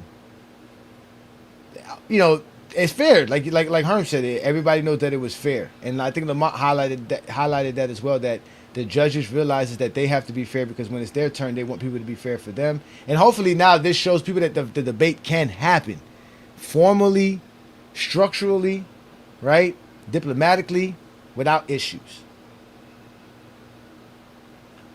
Yeah, the only thing that was stopping it was Vision. Vision was trying to throw a monkey wrench in the process, trying to stop the voting, trying to do random talking, trying to cause confusion. It's like, bro, this is how it go, man. So we put the poll. We put the poll up for y'all who want to see, you know, for those who saw it or whatever. Should I put the link up for the people? Let's put the link up. Let's get some people up here. Let's see if we can have some more people who saw it, maybe who feel more comfortable coming on YouTube talking, because some people are not comfortable going to TikTok. Like I told Lamont, TikTok is a wild place. It's a different scenario. Yeah, them dudes over there are wild. Them dudes are wild, and that's why they don't like y'all, because they didn't expect a bunch of LeBron fans to have so much motion. What y'all call it? Motion? I was gonna Hey, say this too, Lamont. The thing is that they sleep on about the format. Even if niggas hate a motherfucker, even if they don't like a motherfucker personally, when you do that format, when you do that debate, it's hard. It's hard to ignore if someone, if even you hate the person, that person doing good, it's kind of hard to ignore what they're doing in that particular debate. If the debate going on, so that's what they don't realize about the format the most. Even if you hate a guy, personally don't like him, it's gonna be fair because even if you truly despise somebody, if they doing their thing, it's gonna showcase in that We can't say format in that debate. It's gonna if showcase. they did their thing and you come up here just capping to try and it's gonna be very obvious. It was very Yeah, Bro, obvious I the told first him, round. Ticket won a debate over here. It don't matter who you are. Anybody can Yep. win a debate if you just come with 3 solid rounds. Like everybody gonna debate fair. They try to remember. He's. I knew Vision was gonna try to make it seem like we were being unfair. That's the only way. That's his only way to try to seem like he won. And he's just crying his way. So he cried on his way out the door. I knew that was. I think we all knew that was gonna happen. We could have took yeah. bets on that. And you know what made me laugh when you had the music and that's what Ajani was like. You know what to do, man. Put him on the big screen. Then he put the music on. He tried to put his music on, and you couldn't even you couldn't hear none of his music. He thought he was gonna He has out his music. little Nah, bro. wrestling music. It's his wrestling music, he calls it. But He was. Hear none of that shit, look. This is so funny, man. You the fake FYF fan disappeared as soon as I guess Lamont turned coat to you. I guess whatever. What minors are we out here? These are the dudes with all the minors. All those dudes are grown ass men talking to young 20-year-olds, trying to convince them and bully them that Hey, yo, Jordan's look the at this. GOAT. Hold on. Timo, Look, all those he's a dudes are in fake their basketball mid fan. Look at 20s. this. Look at this.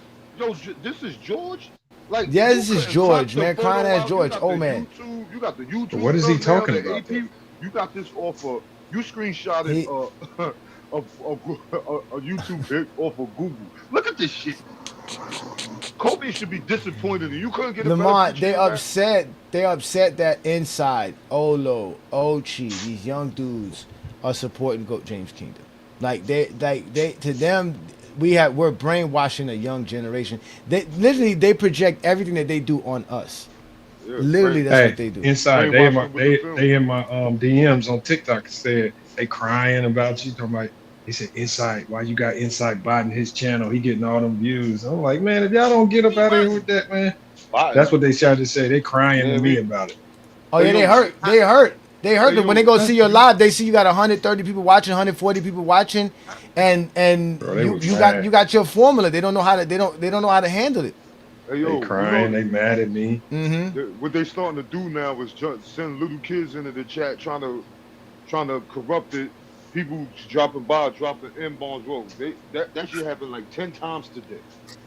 Well, no, that's just TikTok in general. Once any live has a lot of people on it, you're gonna get those type of people that's gonna pop up because they know you have a lot of people watching. So they'll come up and say they did it to Lamont when we first started. They saw we had 100, 200 people watching. They used to do it, but then after a while they start realizing again TikTok's a wild space, bro. It's a wild space, man. Yeah, It the really kids is, are man. out of school for summertime. Oh my God.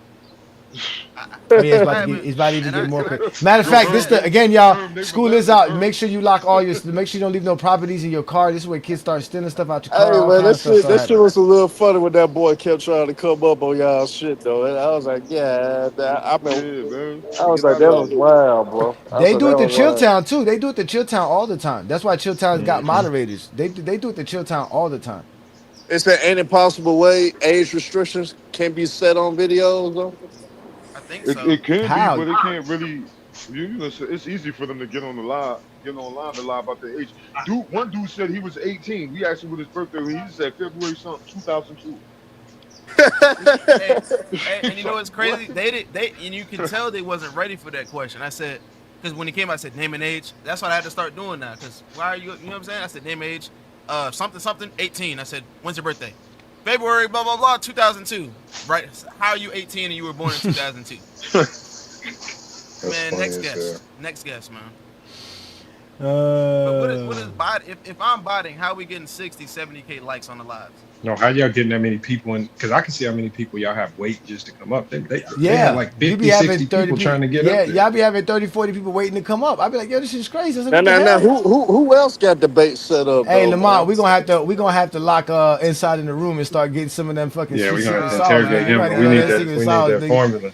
That We need motherfucker that. turn a New Year's resolution into a goddamn competition. Goddamn. Goddamn. What the hell? I was like, I gotta fight inside now for views. What the Hey, hell's going don't on? let Inside scam you, bro. He got a whole bunch of little kids watching this show.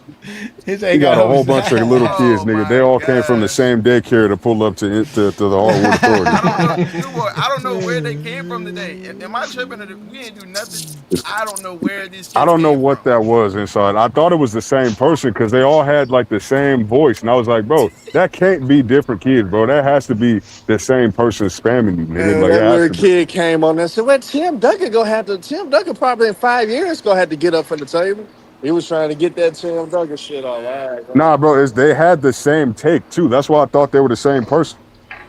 Yo, they told me, because remember in the graphic we had up, Kareem was sitting next to KD. I know these people don't know what they're talking about. I said, who got to get up for Wemby? The dude that's sitting next to KD. I said, who's that? What's his name? And then they just get silent and leave. You don't even know who Kareem is? Come on, gang. You don't even know who Kareem is. Herm, I know you ain't spilled no red wine on that white blazer. Oh shit. Hey, it was like over 220 people watching when I pulled up, so there was quite a few people up in there. I'm just like, damn, nigga, like, man. Shout this out is to crazy. y'all. I'm gonna be on your live more. Help get more views. Help me get more views and help me get more followers. Jump in your live. I don't got no views, man. I don't got no views. Hey, shout out to Inside. I'm not as though. dumb as Bubble Boy. If Bubble Boy was smart, he was supposed to have an alliance with Lamont. Instead of that, he lost his channel. Yeah, be excommunicated. I don't know what's wrong with these dudes. I don't know what happened. But he could have. Nowhere TikTok started pushing my lives, and then they don't push out other people. They don't push out Juan Boy's lives as much as they used to, even though he's not. Even they pushed it out more when he was getting restricted. Nah, they report that nigga too much. They ain't gonna push. They report that nigga too much. He was getting more viewership when he was getting restricted. No, but trust me, they be reporting inside too. Trust me, they report inside. And they do Juan Boy. They do Juan Boy. They hate inside. They do hate. No, listen, that 6-0 versus 6-9 or 6-7 stuff is driving them crazy. Yo, we did the 6 for 13 today to start breaking that shit down. We just driving them crazy. Inside made that prompt in like 5 minutes. We was back up and running soon as we was back out. I don't know why I didn't touch nothing. I promise y'all I haven't touched nothing on my TikTok yet.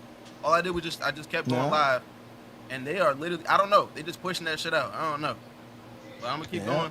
Shit. I even tried to TikTok promote for the live. It didn't even do much. It didn't do nothing, like add maybe 50 new people, but that ain't Wagwan, what it do, what it does. Oh, look at that. Shout out to my old partner in Africa. crime. That's my old partner in crime, man. What's good, Young Africa? What's good, brother? What's up, man? You know, it's the NBA Finals, man. What's up? This Yeah, it is the motherfucker NBA Finals. Lamar's chat GBT's a damn lie. You're right. This is the NBA Finals. And Lamar's chat GBT's a lie. Bro, my chat GPT, man, De'Aaron Fox. It didn't know De'Aaron Fox was gonna mess up your whole prediction, huh? They didn't know De'Aaron Fox was gonna choke like that. They couldn't predict that. Damn, you had the Spurs, Lamont. You had the Spurs. No. I had the Spurs. No, ChatGPT picked the Spurs to win games 3 and 4. De'Aaron Fox might have cost me $10,000, man. He may have cost me $10,000. I have a Grok Imagine video that I'm using like an AI videos, man. And I honestly, I thought going up for the layup. He took the steal, goes to layup, and I have Mitch Johnson right behind him. Fox, no, Fox, and then he said, "Time out." And Fox was like, "I got this." Nope. And then Fox got fouled too. They replayed it. Fox got hit on the arm. He didn't. After the Spurs beat OKC, I expected the Spurs to beat the Knicks, man. After beating the champs, come on, man. Dang. Yeah, but I told y'all that was their championship right there. It just shows the matchups. No, it's the matchups, man. Yeah, man. It's the matchups, man. Wemby OG cooking out here, man. But yeah, There's no matchup for OG. Nah, but the Spurs actually should be up 3-1. It should be the other way around. It could exactly. Yeah. That's how If crazy they was things more are. experienced, if there was more, I know he is. That's composed. exactly he is. But on the But- last play of the game, right? Who y'all got tomorrow? They got no experience. This team has never made the I got playoffs. the Spurs winning them all. They are all rookies that never made the playoffs that went to the finals. This is unprecedented, man. We ain't never seen this. Castle just came out and said they win in the next 3 games. Castle didn't shout. Yeah. You gotta say that. Man, that sound nice. Hey, I like that though. I like that though. Yeah. I like That's that though. fine. Hey, I like that. LeBron make people believe that they can do anything, man. That's what LeBron do, man. It's been done. We know it's been done. We know that. We know that go, James. They said that It's shit been in done. private. They said that shit in private. They said that shit in. Hey, Chris that shit Paul. in Chris private. Paul said it best. What you want us to say? We gonna lose? Nah, you supposed. Come on, man. You supposed to be. I like. Hey, but I'm gonna tell you who's worried the most, man. Who's gonna get talked about the most? If the Knicks win the championship, Luka Doncic is on notice. I'm like, hey, people gonna be on Luka. They gonna be on Luka case, man. Trey Luka. They gonna be on Luka What case, Luka got to man. do It's with gonna it? get nasty, man. Trey Luka. Luka already been in the finals. Luka been in the Man, finals. this is a new era of basketball, man. You're talking about two-way killers. You gotta have two-way beasts out here, man. OKC, Spurs, Like Jalen Knicks, Brunson, right? just two-way savages, bro, that can get 25, Jalen 30, Brunson, right? rebound, push it up the court, beat you off the dribble, dunk on your head, Wemby. What? That's crazy, man. Finals MVP, man. Shout out to Hey, OG Johnny. Africa Adenobi. Hey Johnny, when I was on Players Choice a couple years ago, and they all like the chat and everybody was saying I was crazy because I said, man, I think the Lakers need to trade for OG Anunoby. I said he might be one of the biggest hidden gems in the league, man. And now we look at what OG doing now. Absolutely, And it's just like, Yeah, man, Lamont did like, say that. Yeah, I remember that. bro, they thought I was crazy when I said that.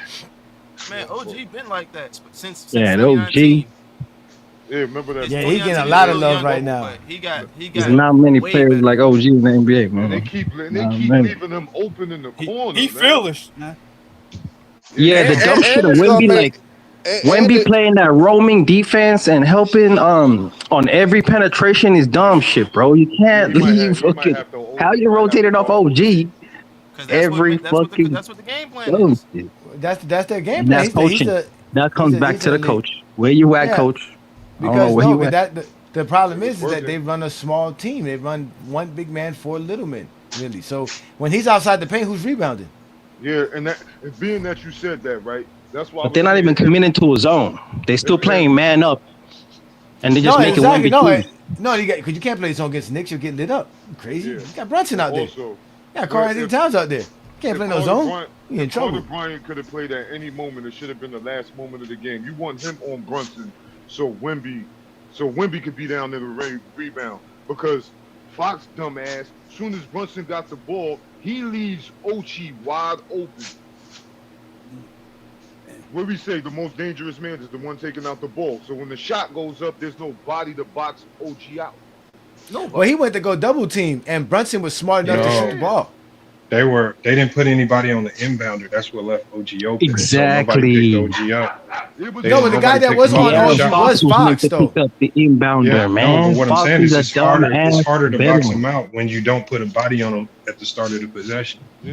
And they didn't have anybody on But the they inbounder. literally but that's what I'm saying though. They literally went to double Brunson with Fox, and Brunson's smart enough to take that shot, realizing that, like I you don't said, think Lamont, that there's was nobody the to box him plan. out. I don't think it was the plan to double, man. I think it was just It was. miscommunication Don't, between Wemby and. don't let me bring Nah. up the play because I was showing No, my no, wife no. something today. They did double. I'm saying the plan wasn't to double though.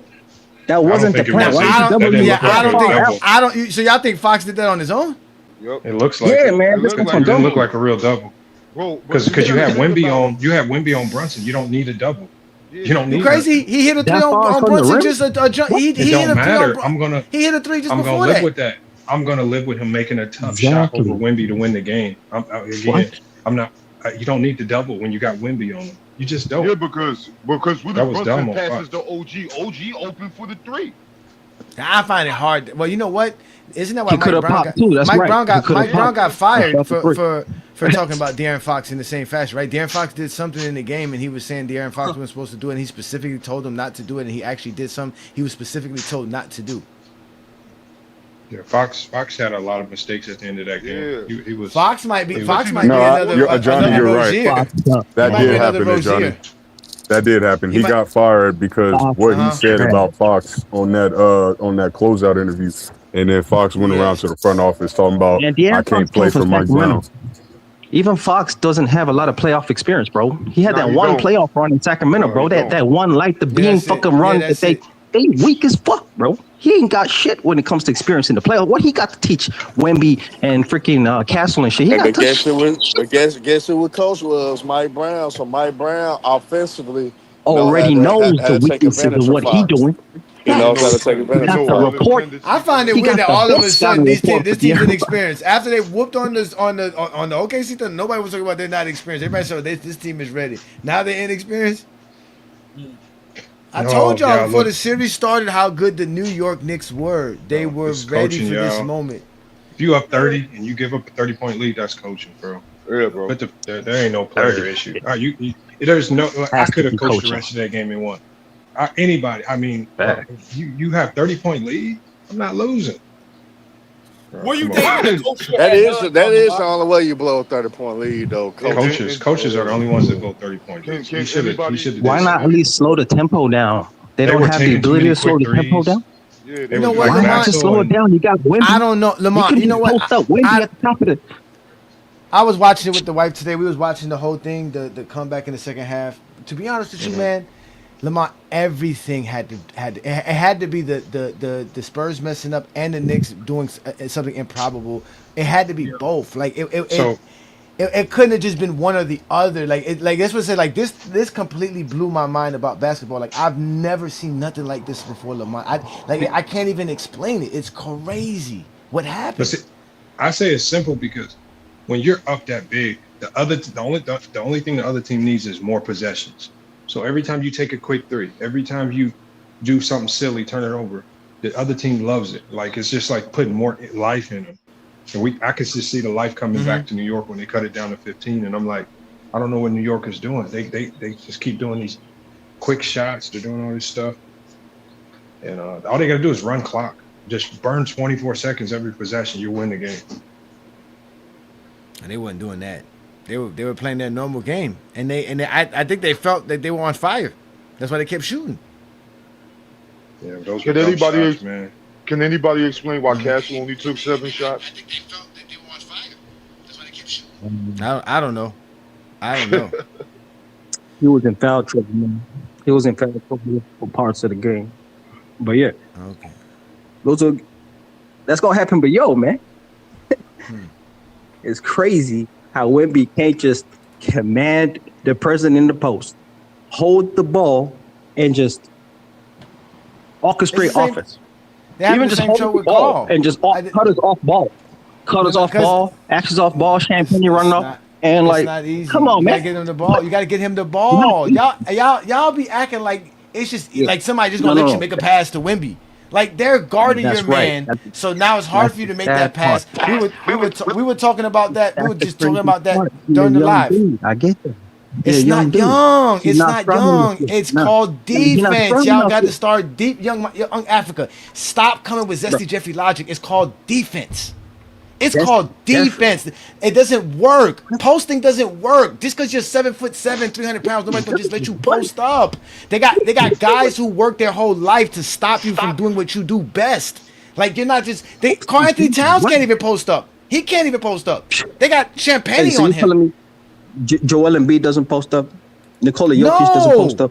Jokic could post up because Jokic could pass out the thing. If Joel Embiid plays at the top of the key, Joel Embiid plays mid range. 18-20. Same with Karl Anthony Towns. They play.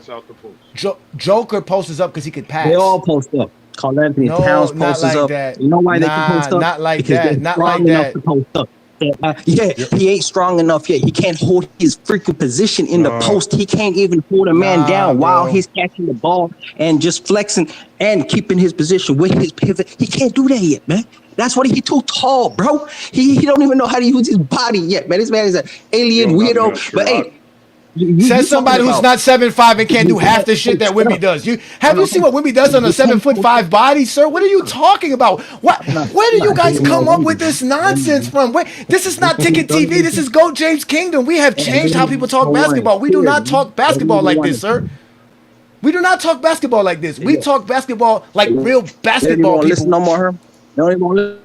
Come on, y'all. Come on, You y'all. gotta talk basketball, sir. Got to put the full court press on, man. Come on, So how do you get these clean post entries, young Africa? Hold on. With the Knicks, the Knicks got all this. Wemby. He didn't even want to No. I'm saying, how do we get these clean passes to Wemby? The Knicks are deploying really good on-ball pressure. The on-ball pressure is making the post entries harder. So these are already not elite passers trying to throw post entries to Wemby. And the Knicks are playing good on-ball pressure to make the post entries even harder. That's why the ball is going all over the place. And they're doing a good job of pushing Wemby out of the paint, making them catches even harder. It's a combination of things that the Knicks are doing defensively to make it hard. That's why you got to get Wemby the ball outside of the paint and let him work from the outside in. It's 24 seconds on the shot clock. It's going to be hard, no doubt. To figure this. It's always going to be hard, but it's just you got to. Hey, Lamar, when you say that if he was stronger, it would be easier. If he was stronger, though, it would because be him being stronger has nothing to do with on-ball defense, making the post entry passes hard. It does, man. Come on. Let me say this about that Wemby slur. So you saying Shaq in the post? Shaq can't dribble. Shaq can't do shit, man. This ain't the 2000s, man. This is motherfucking 2026. Shut the fuck up about Shaq. Shaq eating hamburgers. Nigga, this nigga can't play basketball today. Shaq was eating hamburgers before a game, man. I don't give a fuck about Shaq. I don't give a fuck about Shaq. Go ahead, 2 cents. Yeah, okay, yeah. Let me slow down that Wemby slur. Everybody knows you play ball. You acting like you're saying something loud. Soft. He's talking, sir. Okay. God, young my Africa. Jesus Christ. Yeah, go ahead. Oh, okay. You know what I was saying? Everybody knows playing ball. It's an art to. That's why the point guard and stuff, they can get the ball to the big man in the post. It's actually a skill, I should say, a skill to do that. And it's also a skill for the big man it's a fight down there. You position your butt and stuff on people. Now, I know Wemby lighting the butt. That's why he probably don't want to do it as much because they pushing him too much. And they're not going to call the foul. And trying to prop up something that happened in the 2000s with Shaq, that was not really skill. It was more oompa loompa, like, throw me the ball, dunk the ball. You know, you can't compare Shaq to Wemby on that. Wemby is skilled. You got to give him a prop. You ain't got to knock him down like that because he ain't posting up every 2 seconds.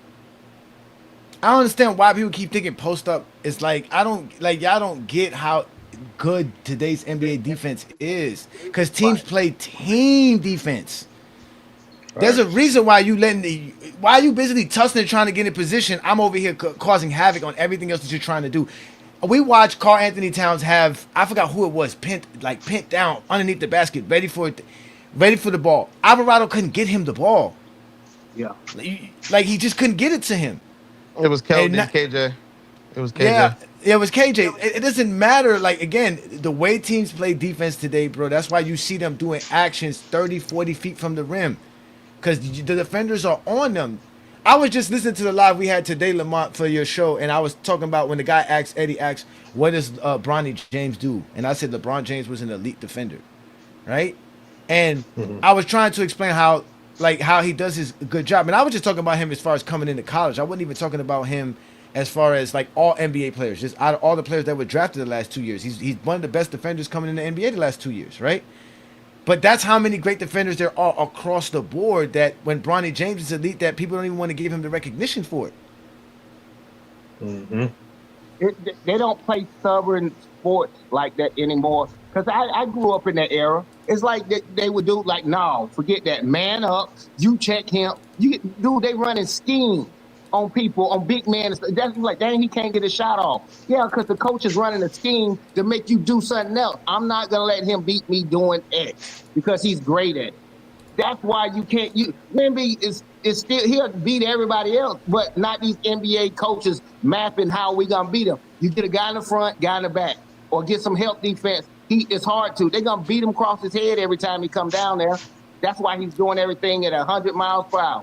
Because he knows they're going to foul him. He knows But another thing is they've done a great job with him ever since everybody was talking crap after game 1 and 2. Because a lot of the stuff that they were doing in the first half was a lot of that was lobs. He was scoring a lot in the paint in the last 2 games. But you can't. The Knicks are not going to just keep letting you get that over and over and over again. They're making adjustments. Then you have to go play defense on top of that. Now the Knicks did something completely different. Yes, the last game they had Carlos Alvarado on the floor with Jalen Brunson. Yeah.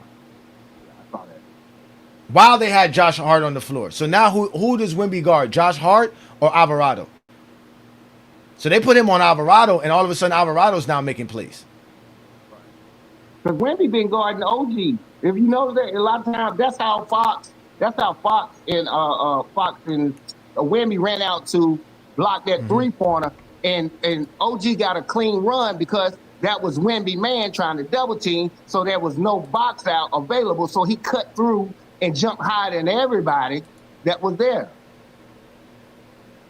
It's defense, yeah, man. This defensive thing, man, is I give them the intelligence of the coaches now and the schemes. Our coaches were dumb. If the big man shot a 3 when he wasn't supposed to, or he dribbled up the court, you know what? You got benched, dude.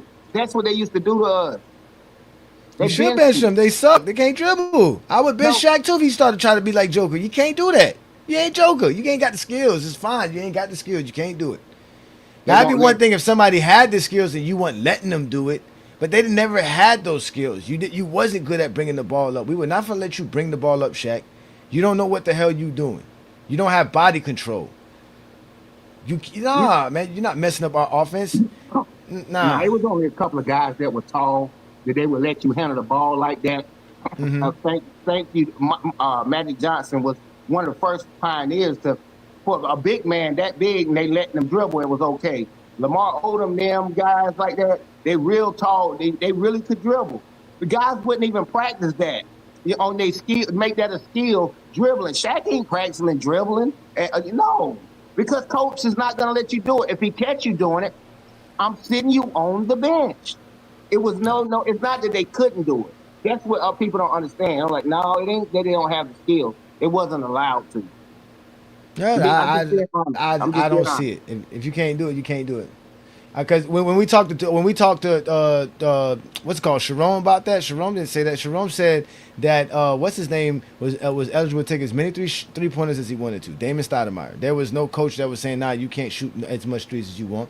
If he had the shot, he was going to take it. He's going to do it. That's it. Again, basketball was not as advanced as it is today. You didn't need to think that much. There's a reason why you get advanced and you evolve in life. There's something that forces you. There's a block that forces you to shift and do something different because the normal stuff ain't working. That's how we got to this point. That after a while no longer worked. Going to some big dude in the block and just posting and doing a simple hook shot 10 feet from the rim and him still breaking it was no longer good basketball. They had to figure out better ways to score more, and that's why we have today's NBA game now. You got to strategize versus all of these things. You got to worry about OG. You got to worry about Cat. You got to worry about Jalen Brunson. You got to worry about Josh Hart. You got to worry about Mikal Bridges. You got to worry about Castle. You got to worry about Champagne. You got to worry about Fox. You got to worry about Wemby. You got to worry about all these dudes, man. All these dudes could do something with the basketball on the basketball court, and they doing it on both sides of the floor. I don't know what y'all be watching, but y'all saw how I was talking. I was having fun. That game was great. That was that was the craziest game I've ever seen in my life. I've never seen nothing like that in anything. No way in hell, I don't even think I've ever almost seen a quit game like that watching. in Madden or 2K. Tell me how they lost it. I had several people told me they went to sleep. I had several people who told me the next day they went to sleep and they woke up to the Knicks winning. Right. Mm-hmm. That was crazy. I watched a lot of games. It was great, man. Their comeback was on my Mount Rushmore of great games. I don't care if baseball, soccer, or whatever. That is one of them. I was like, no way. Yes way. Yeah, they did that. And not only that, they did it in the finals. Yeah, I find it hard for the Spurs to respond from after that loss. I think it's going to be too. I think it's just too much for them. They're going to fight, but I think it's going to be. And it's supposed to be. I heard like 50% of the tickets that were sold in San Antonio are New York Knicks fans tickets. Yeah. So I think even the fan base in San Antonio kind of gave up on their team. So Like I said, it's still going to be a great thing because New York winning the championship with all that they've been through and what they're going through right now. It's going to be good for the league, and they're getting a lot of views. A lot of people are watching this NBA Finals. It's getting big pub during the summer of the World Cup. On top of that, we all know the World Cup is big and it's in the U.S. So it's kind of the NBA is still getting a lot of praise and a lot of promo for that. And Isaiah Thomas came out and said Michael Jordan didn't have the flu for the flu game. I don't know if y'all heard that, but he came out and said that. He did come out and say that, man. But we got George in the building, man. Let's give George some love, man. What up, George, man? Thanks for joining, man. I don't know if you heard the debate. You want to talk about that, or if you want to talk about the finals? Welcome to the. I'd rather talk about the finals. I only got one thing to say about the finals. What's got to say? Like I said in the comments, if he leave Alvarado in certain stints of the game with Brunson, they're going to beat him because you can't have Wemby out there chasing Alvarado around. And what I noticed, when nobody's cutting to the basket, everybody's waiting for a three-point shot. They would have been got this game back under control, but no, they still playing three. They play like the Houston Rockets. Still shooting threes and not trying to go to twos to keep the lead. They shot 8 straight threes. How many threes did they shoot in the second half? Because I don't remember. I know they shot 26 threes in the first half, and they were 14 or 26, which is crazy. They was like 60% in the first half. They shot. No, they were on fire. They were lights out in the first half. It was But I don't know if they shot that much. I think they shot like 12 3-pointers in the second half or something like that. I could be wrong. I don't remember. I didn't remember that because again, while we were watching the game, all I kept thinking to myself, if the Knicks pull this off, this is going to be crazy. And they kept chipping in and chipping in and chipping in. I mean, if something's, I mean, when did we all when did y'all realize whatever the Spurs was doing wasn't working anymore? Because I didn't notice that it wasn't working anymore. When they scored only 14. I started noticing the Knicks were making a comeback. I didn't really notice when they what the only Spurs were scored doing. 14 points in the third quarter. In that third quarter? Yeah, bro. I said, they losing this league. It's getting bad. They need to change up and do something different. Yeah, they playing too fast. And first of all, you gotta get the ball out of. You gotta get the ball 20 out of with 9 minutes left. Nah, but one boy. Here's the thing. When I knew it was over, that was when when Wemby missed the 2 free throws. Like I still had faith in them winning, but once he missed those free throws, I don't care what happened afterwards. Y'all gonna try to blame De'Aaron Fox? I don't care. I knew they lost after that. Yeah, but Fox made a lot of fun plays too. Like coming course, half court. Them 2 free throws were crucial though. But by then there was already. Nobody on the Spurs were up by 1 point. That they were up by 1 point when he missed those 2 free throws. If he made those 2 free throws, not just Fox. No, I already know. That's why I don't understand why everybody's just trying to hang on Fox. He made too many mistakes. I don't know. No, he did, man. but at the same time, you still got to understand that 9 for 25 is not a good thing. That's never a good thing. No, I know that. Listen, have y'all ever seen the Terry Rozier tapes? Have y'all ever seen the Terry Rozier tapes? Have y'all ever seen the tapes of the games supposedly that he was throwing? Have y'all ever seen the games? Like ever seen it? Like just the footage? No, I wasn't too interested in it, so I didn't actually pay attention. The one time he hurt his foot or something, I seen that when they were showing that. Yeah, they were, bro. That's what it looked like Fox was doing when people started showing me the stuff that Fox was doing. I was like, because I remember the turnovers, but I didn't remember that it was Fox doing the turnovers. You understand what I'm trying to say? Like, remember, I'm doing the lives when we were talking. We were having a lot of fun watching that game. But then when you went back and watched all those silly turnovers that they were going through in the fourth quarter, I was like, damn, that was all Fox. And some of them looked like he was just like, oh, here. Like he literally just threw the ball out of bounds. Like he wasn't even throwing it at a play or nothing. Like, why did you just throw the ball out of bounds? Like, what was that? The player moved, Ajani. The player moved. Wemby's coming between him and Castro. Yes. Why would you try to throw a pass over a 7'4" dude? Castro can't see the pass coming. Why don't you wait for Wemby to get in his position for you to pass the ball? You're not even getting pressured. Not to mention, Castro just handed you the ball. He ain't trying to bring the ball up. That's why he gave you the ball. It was almost like he saw his defender and was like, oh, I don't want it here. And he, like I said, but he just threw a bad pass. And even the other one, when he tried to do a little pocket pass, he threw it right to Jalen Brunson. Right to literally, him. Right to him. And don't remember he was trying to break him down off the dribble, lost the handle, and took that dumb step back 3. Like, Why, Now you I got got a Brunson question. on him. Attack him. Yeah. Did did anybody look up the rule for the over and back call that people say they miss? No, he No, I never didn't. crossed it.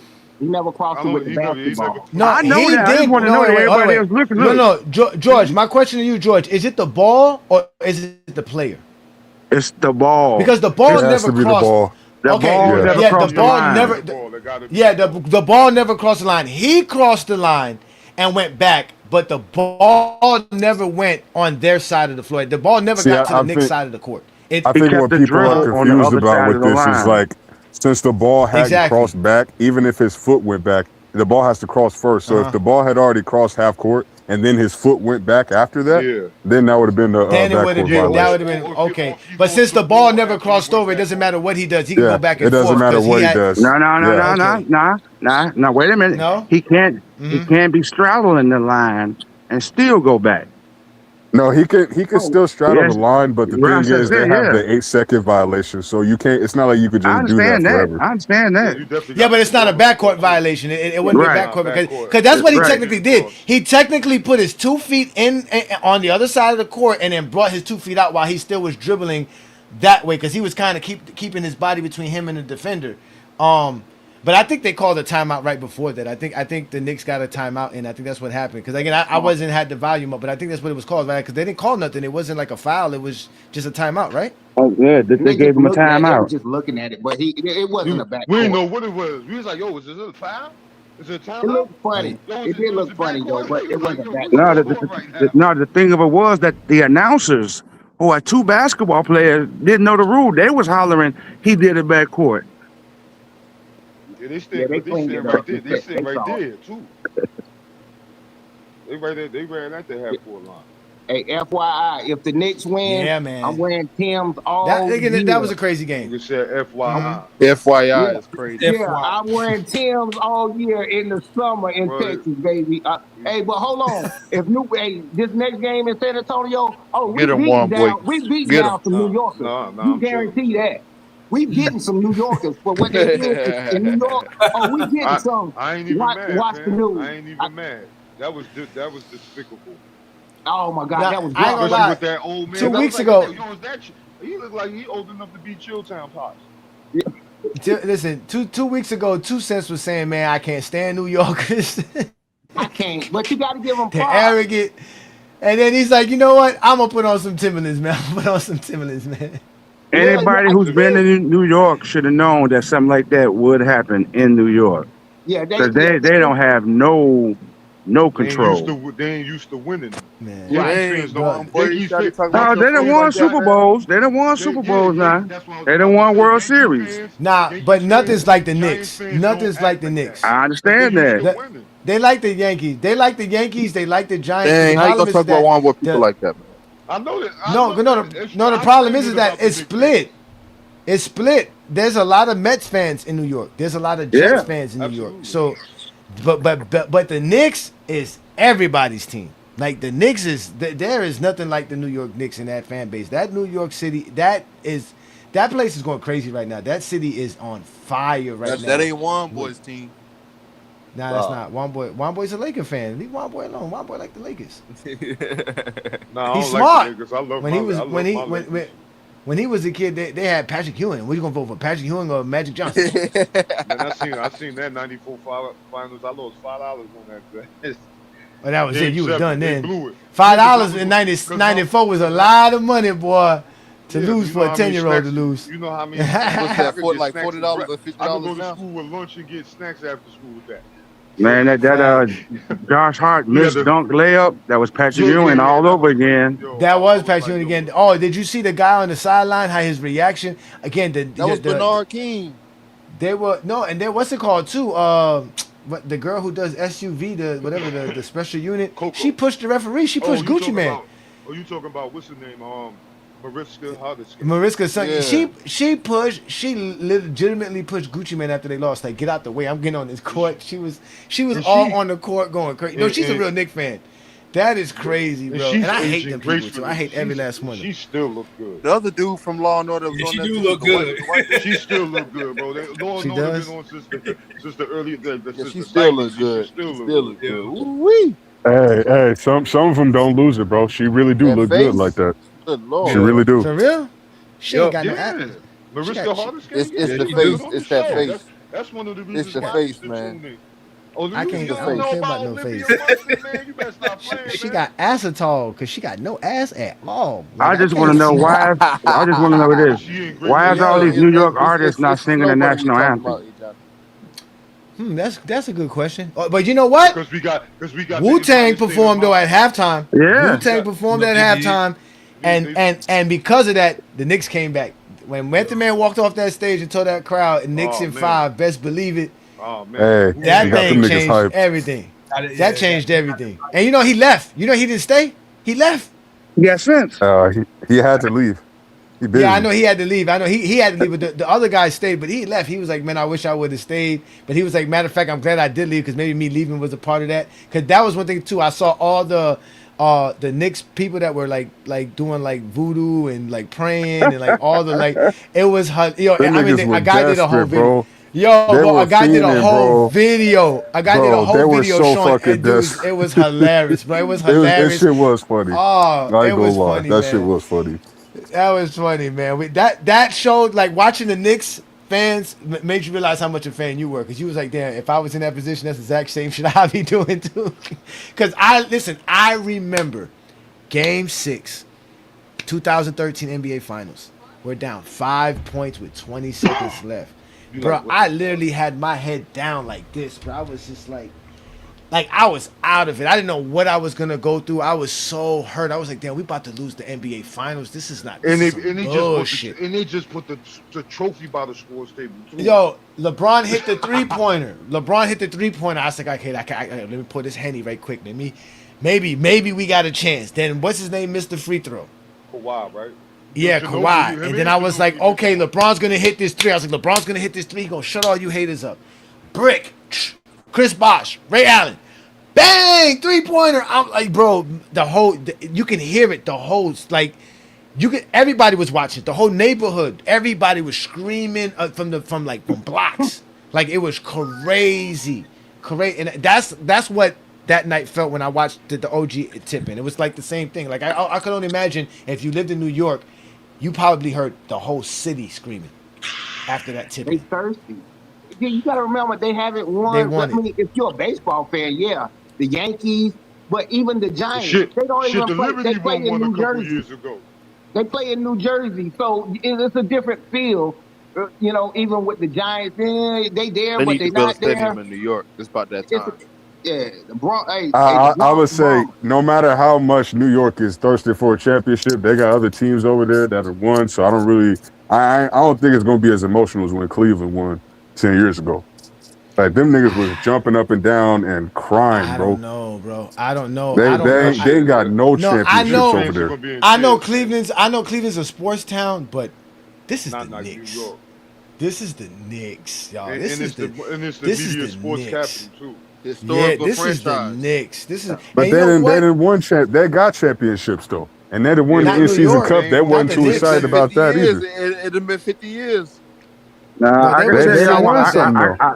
can tell y'all one team that can beat that. That's when the Cubs won. Something like that. Yeah, something like that. You see, like the Cubs. But even when Boston Red Sox won, remember when the Boston Red Sox won? That was crazy too. Like people remember they came back down 0-3 and won that series. On the Yankees in 2004. On the Yankees, imagine that they beat the Yankees and then go out and win the World Series. Niggas was hyped That when was the Braves crazy. won too. When the Braves won.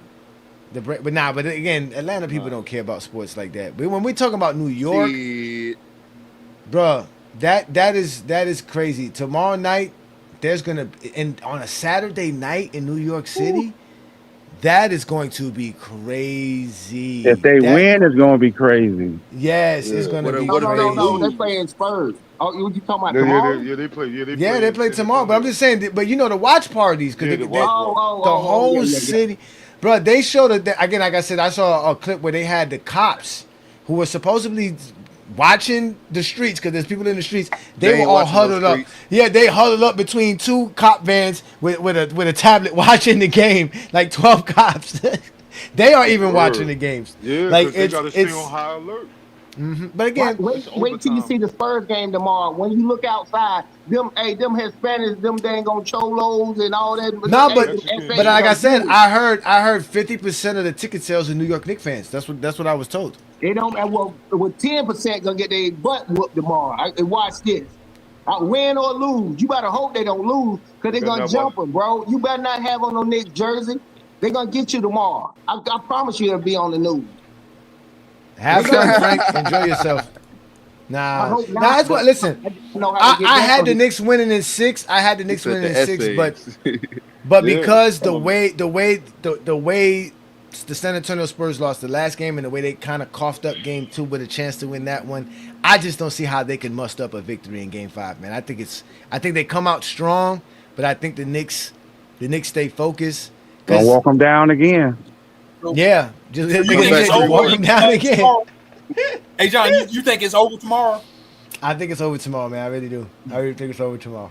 Yeah, the Spurs ain't giving you no reason to think it's not. Yeah. I mean, that hurt. 29 points in the third quarter with 9 minutes left, and you let them come. That's demoralizing. So what you do in the first half, that's what I'm saying. It don't matter. I think that's how they looking at it. Damn, bro. And when they asked Wemby about it, what did Wemby say? He was like, I don't know.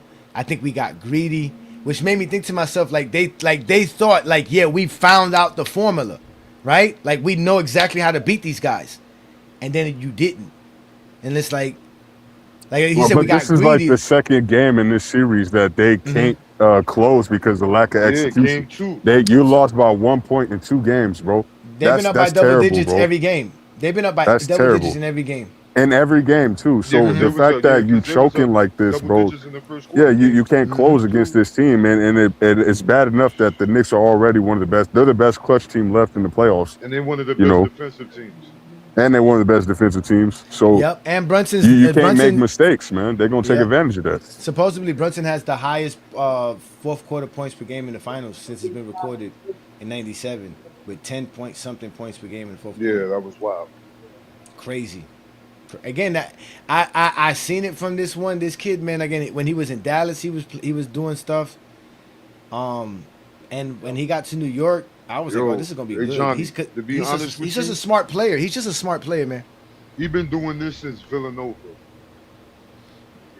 That's what people been telling me. He's been doing this since Villanova. Yeah, they won 2 championships. He's been doing this since Stevenson. 16. Yeah, he was nice as shit. Yeah, he's been doing it for a while. Go watch his high school. Go watch his high school shit.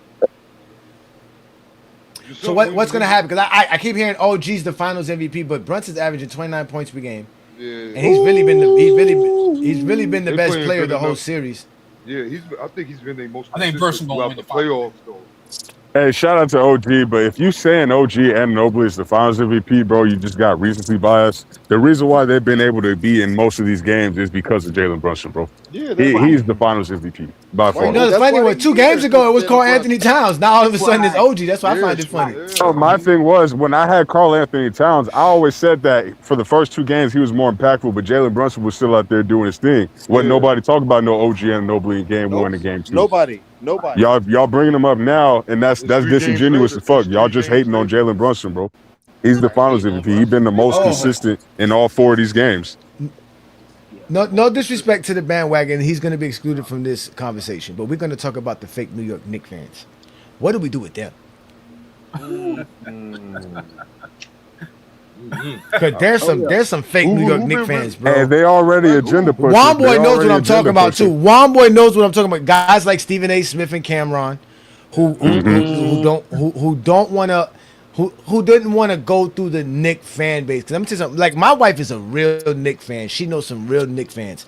They went through it. They went through it. They were riding for their team no matter what. That's why we all hate them, because it's always the Knicks this, the Knicks that, Knicks. Then you have the Stephen A. Smiths, who disowned the team because of all the crying and losing that they went through, but now are trying when they to win. act like they've been a part of this whole time. Like we got to be able to call these dudes out, right? We got to call them out, right? Like King's Speech Road. Now all of a sudden, King's Speech Road, everything is about the Knicks. Everything he posts now is New York. But now he Bron the whole summer. He was talking about Bron the whole summer. You talking about Bron? He had and predictions Jeffrey. for the Lakers. He had prediction the Lakers were not going to make the playoffs, but he had no prediction his Knicks were going to make the finals. Not John, one. None. Hey John, did he pay Lamont vet? Yeah. Yeah, he did. I don't know. Did he? Okay, He did. okay. Okay. Now I'm gonna say this about Queen Rotisserie. I ain't never seen a real true blue Knicks fan that is a fan of Jeffrey, bro. I've never seen it, bro. Jeffrey whooped their ass so much in the '90s, bro. Like every time I talk to some old head Knicks fans, bro, they can't stand that motherfucker. can't stand They was Jordan, glad but that that LeBron and Kobe came into the league because they finally could say that they got somebody that could shit on Mike. They Hey, dead don't ass to tell forget me Bronx. Don't forget Bronx on Bronx. Ex-Bronx. that. And Bronx born, yeah, he a fake ass Knicks fan too. You don't talk think nothing they about the stand Knicks. You Reggie talking about the either. Lakers all the time. They can't stand Reggie either.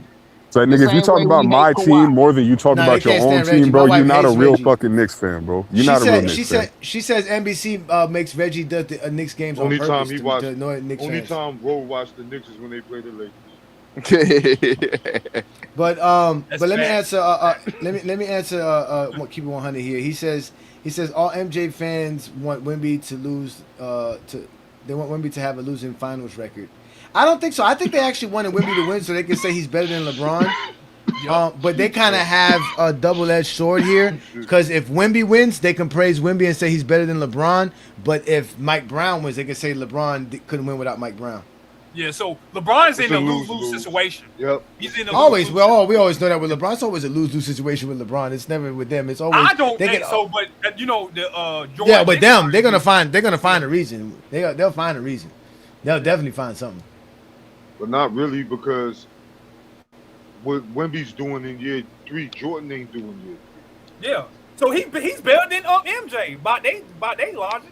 I mean, let's talk Yeah. about it. Both Wemby and LeBron then got to the Won their finals first within their playoff first season. 4 seasons. Yo, I think hold on. That's one thing I'm gonna push back on. Don't act like the Thunder didn't have 2 major players missing. That's true. Don't one. do that. They had one. Everybody I don't know how Two. much. I don't know how much Listen. Mitchell is. I know he was playing good. Don't get me wrong, George. I'm not gonna say that, One. but I don't One. think like how many of us really thought like okay. I mean, Jalen Williams is really the guy that we can Yeah, that's say it. that. That's I it. mean, but Let's talk again, about it, bro. Mitchell was balling though. Mitchell was balling. I hear that the way he was balling, he was basically like their second option. Hey, The way he was hey, playing because he was starting and everything. talking about McCain was teams- getting buckets.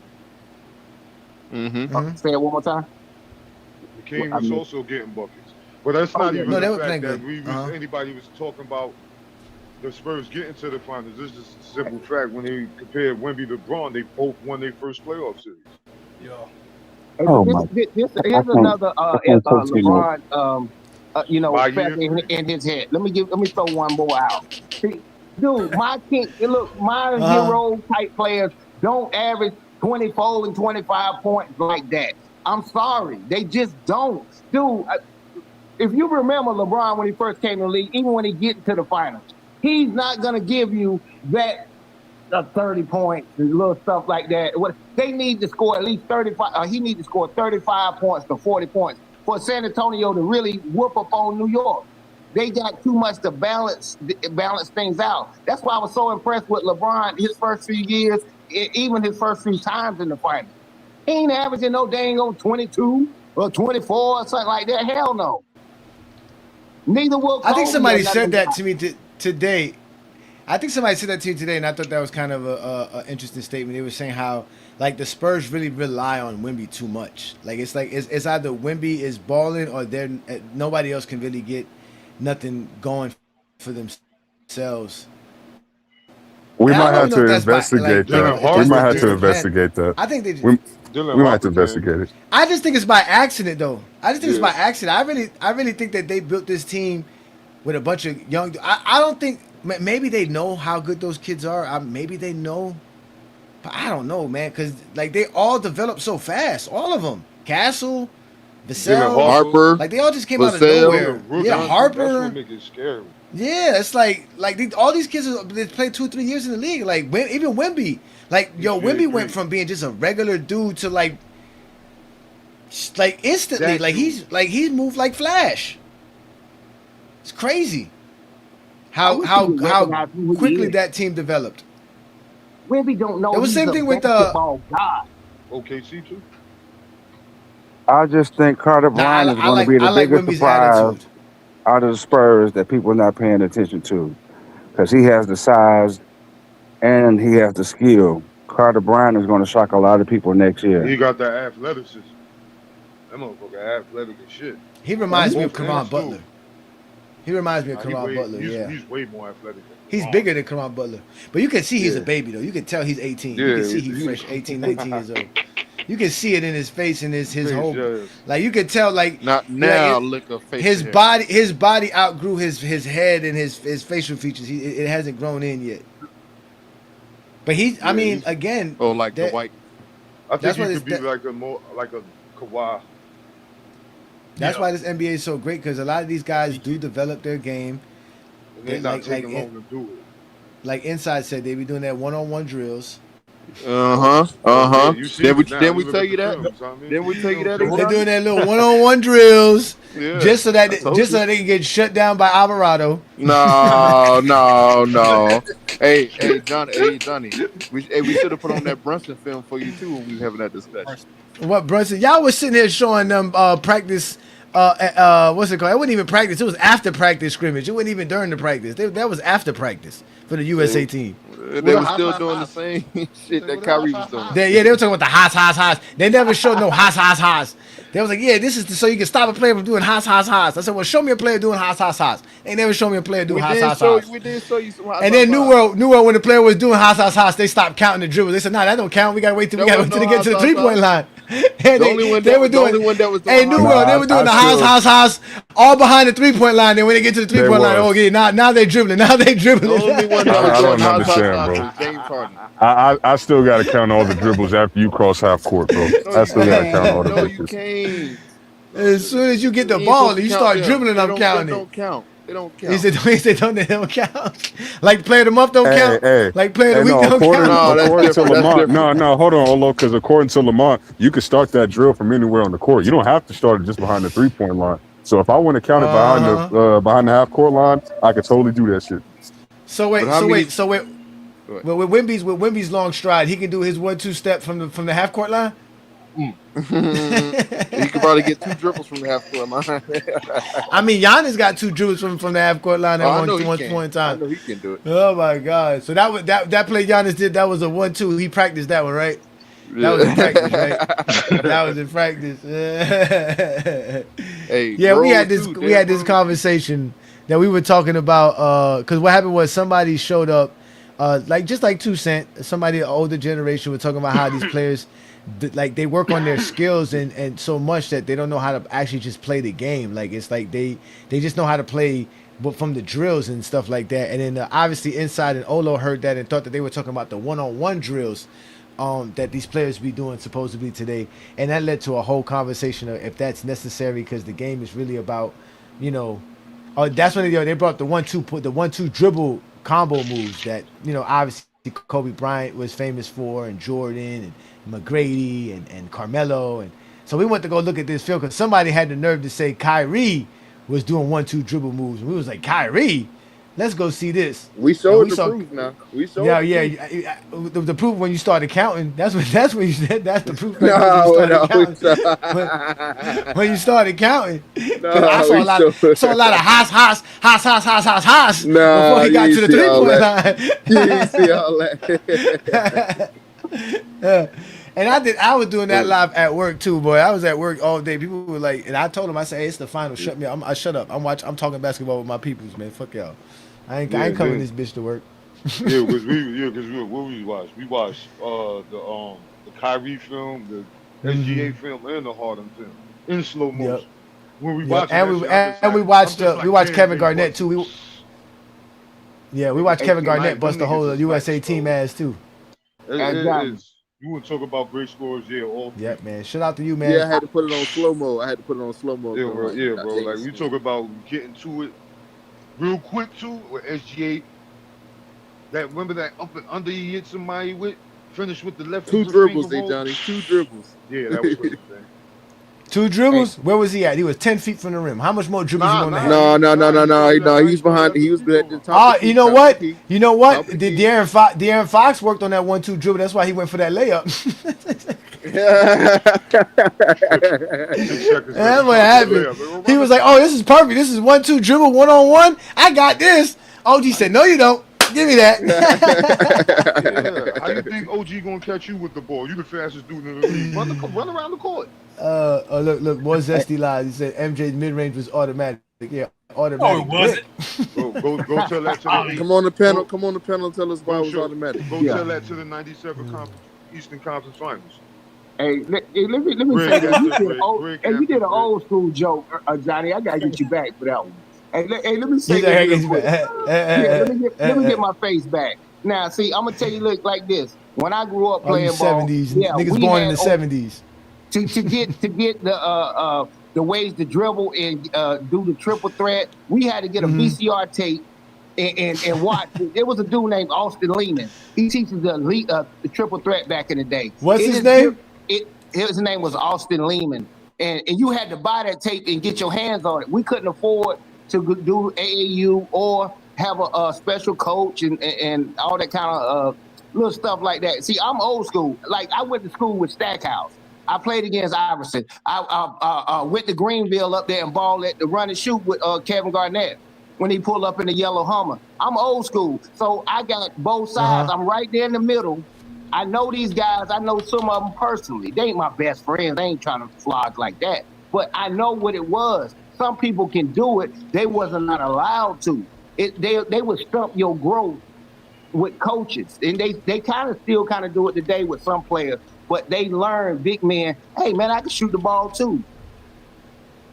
You said it was Austin Lehman? Yeah. Let's see if we can find Austin. Austin Lehman triple threat. It was in the 80s, guaranteed. It was around, see, most of the people in here weren't but 5 years old at best when Michael Jordan was in the league. I get it. But everybody got all the smoke. I'm telling you, between the 80s and 90s, no, I won't but a 10-year-old boy during that little time frame. So I know some. I know more than most. You remember that? George? Hell, I remember watching the Carolina games with Michael Jordan when I was a little boy. When I was growing up, we was more baseball and football players. Because I know Red Auerbach had a video teaching basketball. He used to have Pistol. I know Pistol Pete Maravich had a tape teaching basketball. And if I'm correct, I think Isaiah Thomas had a tape teaching people how to dribble a basketball. But then Jordan changed everything when he came out with his. Well, I don't know what the first one was. I think it was called Playground or something like that. And when Jordan came out with his, it was different. But it wasn't a tutorial. It wasn't Jordan showing people how to do moves. It was just it was a motivational thing where Jordan was talking to kids. What's his name? Actually, the dude who played in Menace to Society was in it. Kane. Yep. But George might know the name of that when I was a kid. Then I was like 8 years old when that came up. That was like 1988. His name like Tyrone Taylor or something like that.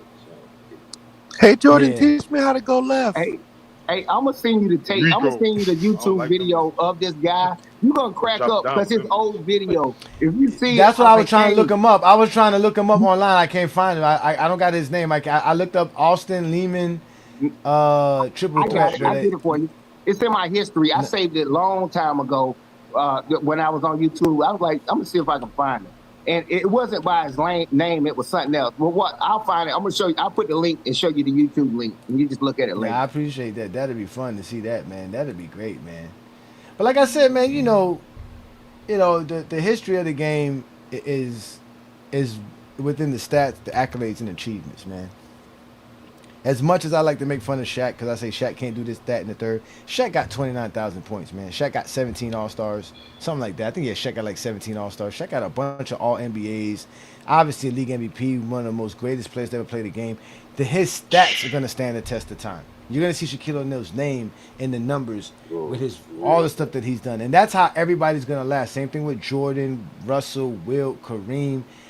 It don't matter about how they did it. It's the fact that they did do it. That's all people are going to care about in the future. Yep, because I appreciate Shaq more because there is a lot of fucking film available on Shaq in his primes, and when he was in his prime, bro. Nah, fam. Yeah, that's the nigga I want on my team, bro. I ain't gotta try to hear nothing nobody got to say when it comes to Shaq no more. Hey, come on now, we know what it is. And I'm talking about on both ends, man. Both ends of the force, son. Like when you got to go down and Shaq, you might take some punishment because you going there. If you run into him and he jump, you might punch your shot. You might fall on your neck. Know what I'm saying? And then he going to run it. Then he athletic enough to get down court. Sometimes he beating the guards. He beating the guards up the court. Shit, he moving that quick. Yeah, man. He Talking about Shaq can't bring the ball up. You know that. You should be ashamed of yourself, Ajani. Nah, he can't. And then they try to, and somebody on the panel had the nerve to say Charles Barkley is better because he gets more rebounds. He's better at getting position than Shaq. Nigga, I said, you really think Charles Barkley is harder to move in the paint than Shaq? Oh my goodness. I'm glad I wasn't there, one boy, because you know I flip out when niggas start disrespecting Shaq. No, once Shaq got the ball in a certain spot, there was no stopping Shaq. Simple and plain. But no, I'm just talking about like, remember because he was getting a lot of Kobe bricks. That's on the film too. A lot of them bricks, Kobe's getting Shaq down there, grabbing them joints. Yo, grabbing them joints, putting back. Moving him. Hey, but his touch around the rim was dope too. Yes, it was. Getting nice hook shots, tip ins. Yeah, he was even hitting 10-footers. Yeah, a little mid range.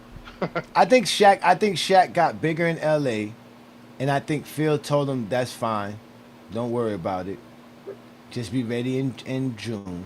Yeah, that's why he took that to heart. I think face. Like, let me try and tell me what, man, get your out of it. Yeah, I think if Shaq would have really took himself seriously and would have stayed in shape for all those years, there would have been no question.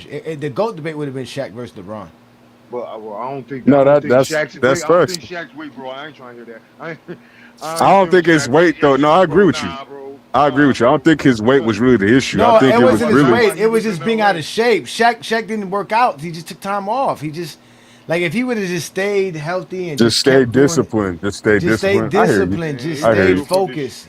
Because he regrets it now because he wishes he scored 30,000 points. He's seeing all these people pass him now. He see what LeBron do every time he got an interview with LeBron because LeBron done broke some milestone. This nigga always be talking about how he jealous. Nigga, we know what it is. And he would have had it too. He could have had 20 All-Stars. He could have played 20 years. He would have had 20 All-Stars, all kinds of stuff. Shaq was loved, man. Shaq would have been, and he was done dirty too. He should have got more than one MVP. He should have got more than one MVP. But that was on him though too. That was still on him. Like going to the 2010s, like if he would have even got back to like the physical form he was in Orlando, he still would have been dominant. Because now that's what I'm saying. And Orlando Shaq was still stronger. Yeah, the Orlando Shaq was still strong and quick. He just gained like 20, 30 pounds in those 2-3 years in LA. And by the time Phil saw that, Phil was like, you know what, we can use that. Don't worry about it. We got Kobe for the perimeter.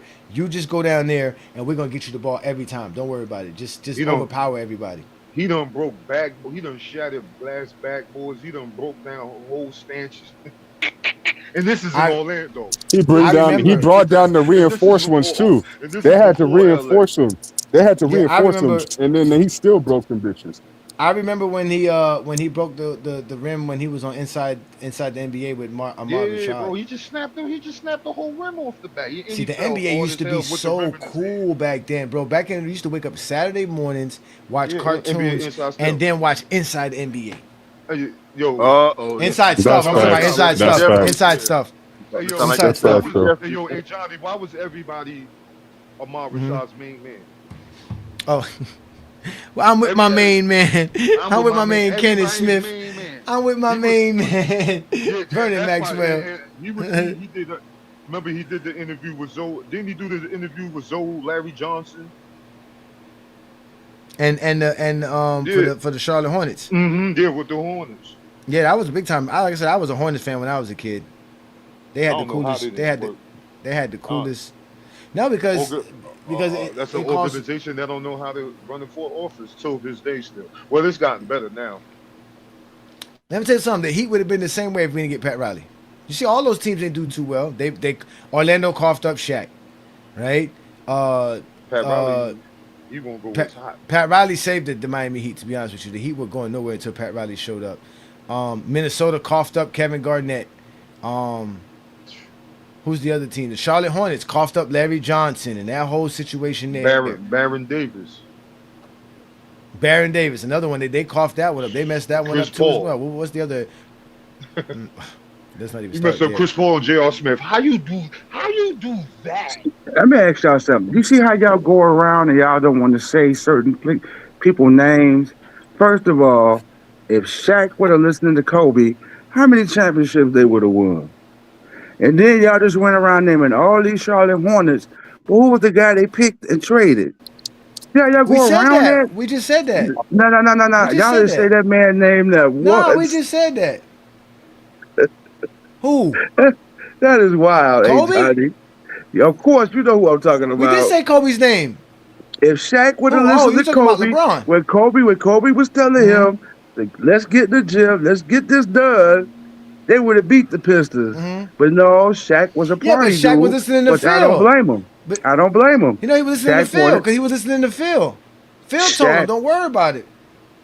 That's why, because Phil told him that. It was Phil. I get it. And like I said, Shaq regrets all of that, though, and Shaq does regret it because he's starting to see how he messed up too. He's starting to realize that, like, he should have did his part. He should have. And so even sometimes he's still a little arrogant now because when he talks about the Miami Heat, he always talk about how Pat Riley tried to give him that body fat test and how he used to like find ways to stick his way out of it, and that he used to tell Pat Riley, like, I won 3 championships being big. Alonzo Mourning never won nothing, and he was like, Alonzo was ripped. Obviously, we know Alonzo stayed in shape. Was. Yeah. So yeah, Shaq was still arrogant in that, still saying about how he could eat, double cheeseburgers and still win a championship. Well, it was facts though.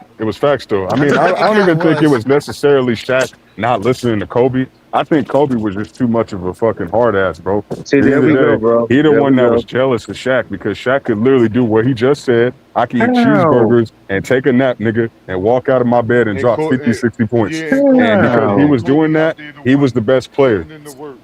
Kobe out here putting in the work, but he not getting the recognition. So of course he was jealous, nigga. I think he's not getting what? I think Kobe let Mike get in his head, and I think if he was smart, he should have milked Shaq for everything Shaq could have gave him to help him win more championships. And when Shaq could have been gone, he would have had more time. He would have been able to play longer, and he would have had more championships. Kobe would have had 7, 8 championships. And he would still have all Kobe had to do is keep his fucking mouth shut. That's all he had to do is just keep his mouth shut. So and be little brother, nigga. No, but the problem was he didn't like that. And they always said that about Kobe. They said Kobe never liked being that. Like, he never liked the idea of being Shaq's little brother. Like, he didn't like the conversation about that. Yeah, because he don't like the fact that there's somebody on his team that's better than him. That's literally where the issue came from. He didn't like the fact that this nigga, especially Shaq. Because like you said, in Kobe's eyes, Shaq is an undisciplined fat ass, but everybody in the whole world is saying that Shaq is better than him. No, but that's the thing. In Kobe's head, he sees this, and he also sees people saying that Shaq is better than him, who's always working out, always disciplined, always trying to improve. And he don't think that Shaq is better than him, but everybody else think that. You know what I'm saying? That's why it bothered this nigga. Did you think that, bro? How many games did Shaq close out? After the first 3-peat, Shaq said to everybody in come on, bro. Y'all need to stop it. You need to take that jersey off. I'm making George mad. No, George is a big time Kobe guy. We all know that. George, boy, when it comes to Kobe. Shaq had Kobe back. Which is odd to me. And put your own shit on. George, ain't you born in the 70s? Man, Shaq had Kobe's back, and Kobe fucked around and snitched to the police, nigga. No, because that was some dog shit. Because most people who are Kobe fans, well, you know what? They were born in the 70s, like my brother. Hey, Kobe fans are all snakes, nigga. They love that Mamba mentality, nigga. They love snitching on their homeboys. Hell. They always make excuses for that shit. Whenever that shit get brought up, oh, Kobe a snitch, nigga. He a weak ass nigga, bro. Why y'all be going at Kobe for stuff that happened 20 years ago? Damn, man, leave Kobe alone, man. Cause it's Goddamn, facts, man. nigga. If you gonna tell somebody that I'm cheating on my wife, nigga, tell my wife. Why the fuck you tell the police, nigga? That don't make no But sense. he wasn't friends with Shaq, so he's not really snitching, is it? He's not friends Is with Shaq. that He's why not so. LeBron Nigga, they did were friends, West bro. They like were that? friends. Come on now. Is that why LeBron did West like that? Because he was boning his mama? Who? How? Who was Who? born? LeBron didn't snitch on West. What are you talking about?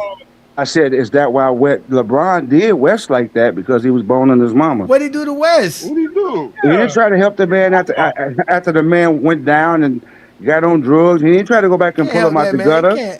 Can't help that, man. That was his teammate. Nobody They wasn't close like that. They wasn't Wait a close minute. like that. When did Michael Jordan abandon his whole teammate because they were drug addicts? His whole team? Yeah, he told. Yeah, Jordan told on his teammates too. We're not talking about Mike. No, but we just talking about integrity.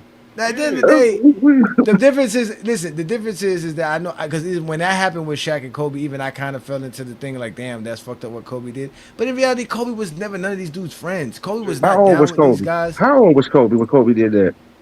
He was in What his was he? 20s, man. 24, 24, 23?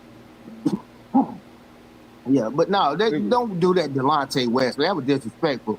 He hit his No, mom. I mean, listen, man. They He both hit his grown. mom. There's no evidence first that off, happened.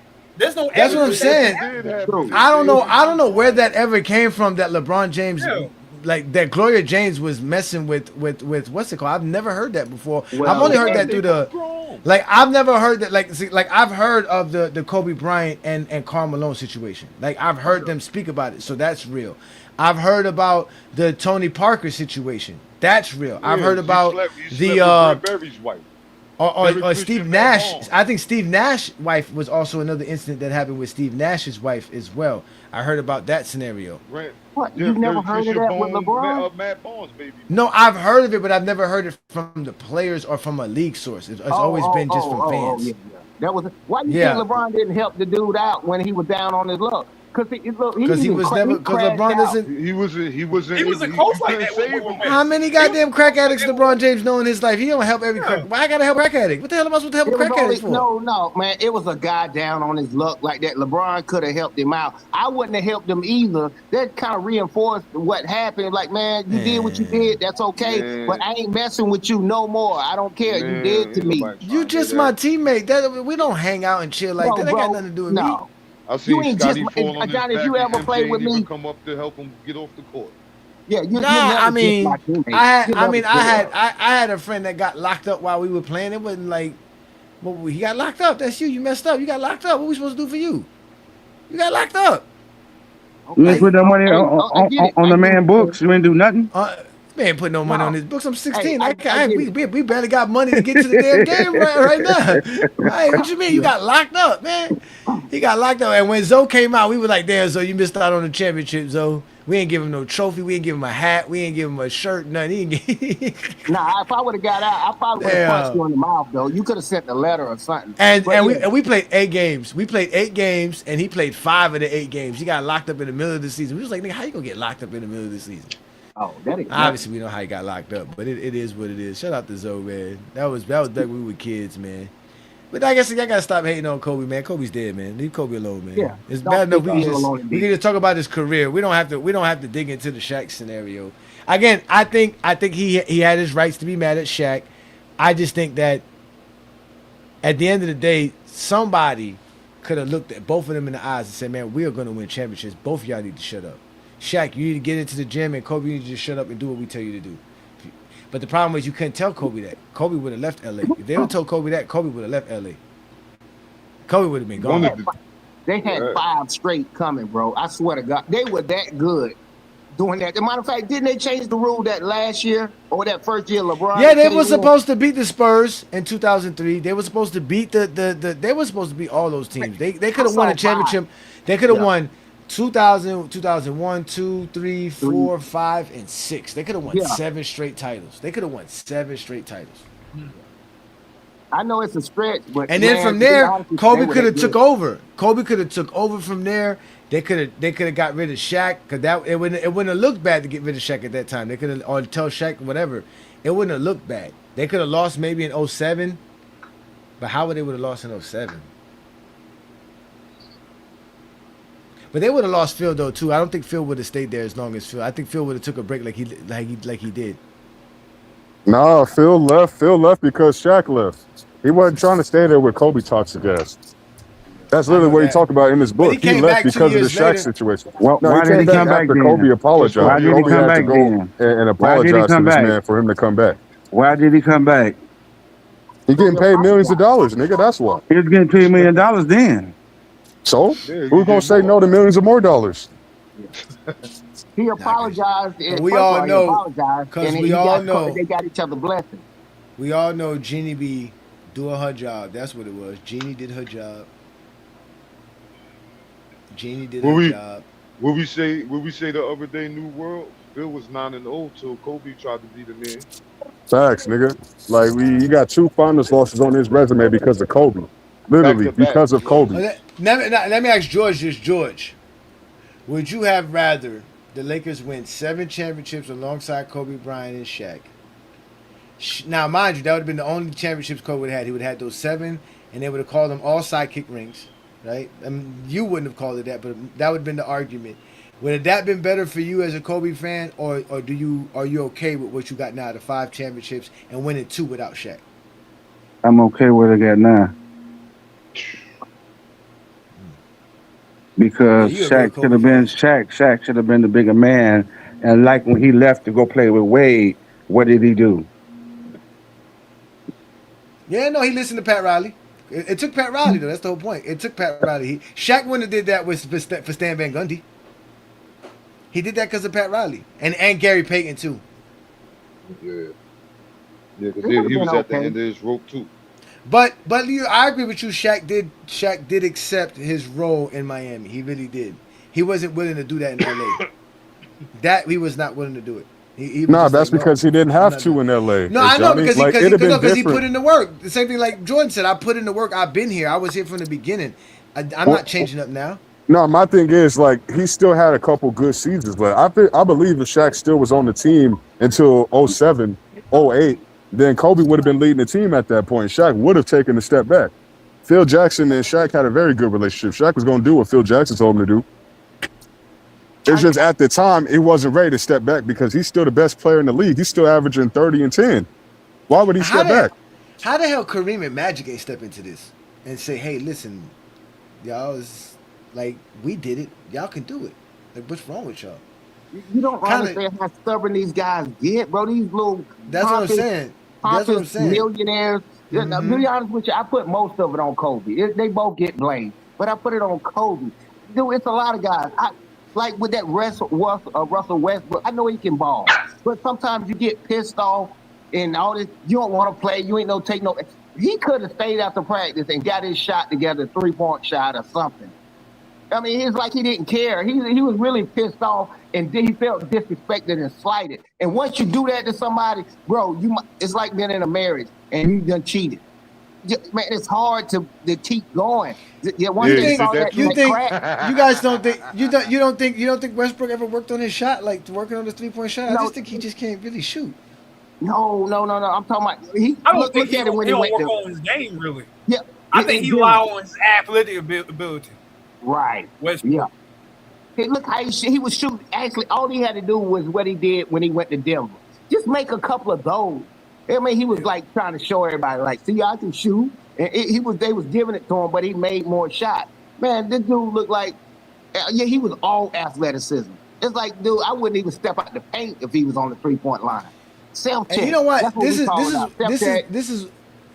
why I am the way I am, bro. Because, I was thinking about this. Or athleticism either. Yeah, because this is why I am the way I am. Because I was because I was thinking about the conversation. You can dribble. You can pass. He's great at basketball. I was thinking about this. Listen, I was thinking about this conversation. This is the intro to the show. I'm gonna play it for y'all. This is about me talking about Joker versus Shaq. Again, if we're talking about the greatest players of all time, you base players off of their accomplishments. That is different. That's not the conversation we're having here. We're talking about who's better on the basketball court. About active players who haven't even solidified their careers yet. We're talking about who is better at basketball. That is required. Right. That requires that requires the conversation of skill, sir, and who's better at basketball. And the way you sitting here and lying about how it's supposedly easier to score in today's NBA, and somehow hand checking stops players from scoring, and all this other. These are all lies. We can go back to any film from the '90s when the supposedly hand checking was around, and the '80s when the hand checking around. You're not gonna find nobody being hand checked. You're not gonna find none of these things. Not only that, what you will find, and I can prove here, and I can even load up the video, is people being called for hand checking. What video are you gonna show? In the '90s, people getting called for hand checking Michael Jordan. Which video are you gonna show? I'm gonna show videos of Michael Jordan players getting called for hand checking Michael Jordan. They're gonna call fouls because somebody's hand checking Michael Jordan, putting their hands on Michael Jordan. You're gonna bring up a specific play? No, I'm gonna bring up multiple plays where they're gonna call hand checking. Jordan, hand check foul, Willie Anderson. And you can see in the lower right and the left of your screen. 3 seconds. Jordan is fouled by Gerald Wilkins. The ball over. Austin out on Caffey. Here's Brian Williams in the hands of Jordan. And another hand check. As you can see. Like, what does the hand check do if you get called for a foul? Now, the reason I wanted to show y'all that was because Vision's argument was Shaq has to guard Akeem, David Robinson, Mutombo, right? Okay, when he said Akeem and David Robinson, those are two offensive dudes. I get that. But Mutombo and then okay, we heard what 2 Cent said about Russell Westbrook. If Russell Westbrook played in the 90s, he would be praised like they praised KJ. It's something about the last 15 to 20 years of basketball that we've gotten to this point that we feel comfortable accepting a player's flaws as that player's career. That's who he is. And then when we point out the flaws of the players who played back then, it's almost sounding like we're hating because back then those players' flaws were ignored. No one didn't care if a player couldn't do certain things or if he just did something, only one certain thing, like how y'all do Westbrook. They were praised for how good they were at the game of basketball. And I found that out when I was trying to remember the centers of today's NBA to counter that. And I thought to myself, well, wait a minute, what centers do we talk about like that that's great? And we really don't, even though there are great centers. Because if I bring up Joel Embiid, Joker, Sabonis, Karl Anthony Towns, that's 4 offensive centers. They can't name 4 offensive centers in the 90s. But if I tell you Karl Anthony Towns, Sabonis, you guys are going to laugh at me and tell me that these guys you're going to start talking about their flaws and why they're not good at the game of basketball. But no one could do that to Mutombo. No one could do that for Alonzo Mourning. No one could do that for Rick Smits. No one could do that for George Mirison. A lot of bums who played in the 90s who were not good at basketball. Right? Yeah. But here it is. We're talking about Westbrook because he can't shoot. And it's not like he can't shoot. He just can't shoot as good as the players that are playing in his era. But he can score, pass, rebound, defend. He has a high IQ. He's a perfect floor general. High motor. But because the last 20 years has always been let's highlight a player's flaws, we've gotten to the point to where we have some great basketball players that we can't even compare to the legends because once you mention the name, people are going to associate it with flaws. Like nobody associates Barkley with flaws. Although he lost a lot. Right? Shaquille O'Neal. Y'all talk about LeBron losing, getting swept. Nobody mentioned Shaquille O'Neal being swept 6 times in NBA history, the most for any guy who won a league MVP. Yeah. Because nobody talked about a player's flaws 25 years ago. Nobody sat here and talked about that. When Kobe was airballing those balls, it was just Kobe being young. He'll eventually get better. He'll get better. They didn't even hold it against Kobe. But 31 league. Exactly. By the time you get to that point, you don't get that. It's something that happened after 2010. Where it was like now LeBron. We can always point at play. We can't talk about DeRozan being good. We can't talk about Kyle Lowry being good. We can't talk about Rudy Gobert being good. We can't talk about nobody not being good because it's well, no, they can't do this. But as soon as we start making, everybody. As soon as we start doing that to Dan Marley, we start doing that to James Worthy, we start doing that to Joe Dumars. Now all of a sudden we don't know basketball. And I think that's why I said that there is truly a split discourse in basketball. There are those guys on the other side, which I call Zesty Jeffries, and then there's real basketball fans who just like talking the game. Yep. Like I don't see Wemby choking. Like I didn't know Wemby went. What was it? Where did he go last night? New World in the second half. What was his 9-25. No, that was for the game. the But he second had half. in the second half he shot half, horrible. I think he was like 2 of 11 or something like that, or like 3 of 14, some crazy number like that in the second half. Okay. Cause no, exactly, that's what it was. He was 3 of 14 because he was 6 of 10 at halftime. I remember that. So he was 6 of 10 at halftime. He ended up, like you said, 9 of 25. So he was whatever. Oh yeah, damn, 3 of 15 in this. But it never dawned on me. It just never did. Cause I was just watching the game. I'm only looking for the good. I'm not looking for the bad. Yo. Yeah, you're not hate watching. I was just about to say something on that. I try not to be that guy, that bitter, older, hating dude. It's disgusting to listen to, man. I mean, when they do that hating stuff, oh, you couldn't play in this era and this, that, and other, it's a bunch of bull crap. Now, there's some of the exceptions to the rules that came out the gate fast. LeBron, Kevin Garnett, and them guys like that. Yeah, they play in anybody era. But we're not talking about the exceptions to the rule because we know the league is not full of LeBron James or Steph Curry. But what the hating the older guys, here's where the problem come in. They're being too ornery. They're being too, even if that is, you don't let it come out your mouth. We do kind of look at the guys now. It's like I'm a senior in high school. I know you're good. You smoking, man, middle school. You're very good. You're talented. And all this, that, and other. Look how many points. But if you take him and put him up there with us, you getting smoked, dude. You don't know. I'm telling you, it was a combat sport at this time. And people like, oh, hand checking. Man, go to the Y. Dude, you get moved around like you ain't even there. You can't go nowhere. Yeah, you can go to the Y right now. I wasn't allowed in the Y, man. We were black. They never let black folks into the YMCA. We were never allowed in the YMCA, man. They never let black folks in there. It's disrespectful, man. These guys are 3-4 black kids walking in there. They like, oh, man. And what are y'all doing here? Can y'all show me y'all membership? Like, damn, you just want to play some basketball.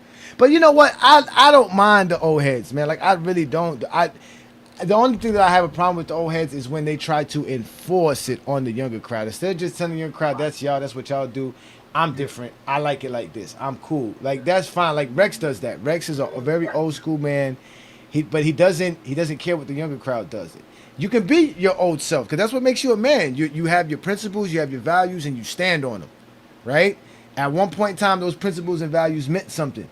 And it really doesn't change because it's 50 years later, right? They still principles and values you hold. So I really don't, because I'm old. Shit, I'm 45. I can't, like, man, George, no, I'm not as George old as you like and George. I'm just not as old as you and George. That's all it is. Man, George, y'all got to stop acting like these old heads don't be out here on these platforms lying about Michael Jordan's career. They do. They don't know a lot. No, they do.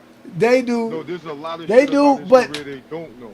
Games they don't know about. They do. Shit they didn't know but about. Those are the ones, like I said, those are the ones that I don't like, Juan Boy, because those are the, yeah, me neither. Because they don't have to lie to you, one another. They easily could talk to one about Michael Jordan. They don't have to lies because they're talking to younger people. And that's why I say you gotta leave the young people alone. Be the old dude that's just old and accept his ways just like me. I'm never gonna get into no argument about somebody to tell me Future is better than Nas. Just not gonna do it. You know why they lie? Just not. Like, okay, you're young. Future's your generation. Yeah, justify lying. No, I know why. No. I can tell you why they're lying. Yeah. I can tell you why. I don't condone it, but why they're lying? I'm still resentful. I'm Gen X, so I'm resentful. It's a group called the Boomers. These suckers, they're still in power today. Dude, they lied to us so much. Bro, they lied to us so much. Man, hey, the Gen X people hate the baby boomers so bad, bro. It's so funny to me when they hate the baby boomers. Yeah, but see, the thing about it, boomers hate all young people. And they still in power. I'm telling you, After 10 years, everything's gonna be okay because boomers won't have, even if they got the money, it don't matter. You don't understand how they hoarded the property, the wheels, the trust, the land, and all that. These are people like your Donald Trumps and all them people. These are called boomers. Yep. And all they do is lie and try to dictate and make you. They would love to see your ass walk to school barefooted in the snow. Everybody heard them bullcrap stories, but man, no, bro, they lie, dude. I still hate. You ain't lying about that. You ain't lying about that, 2 Cent. They are the generation that finagled the system to benefit them, and then looked at the next generation like, yeah, you need to figure it out. Like, wait a minute, bitch. Like how? Yeah.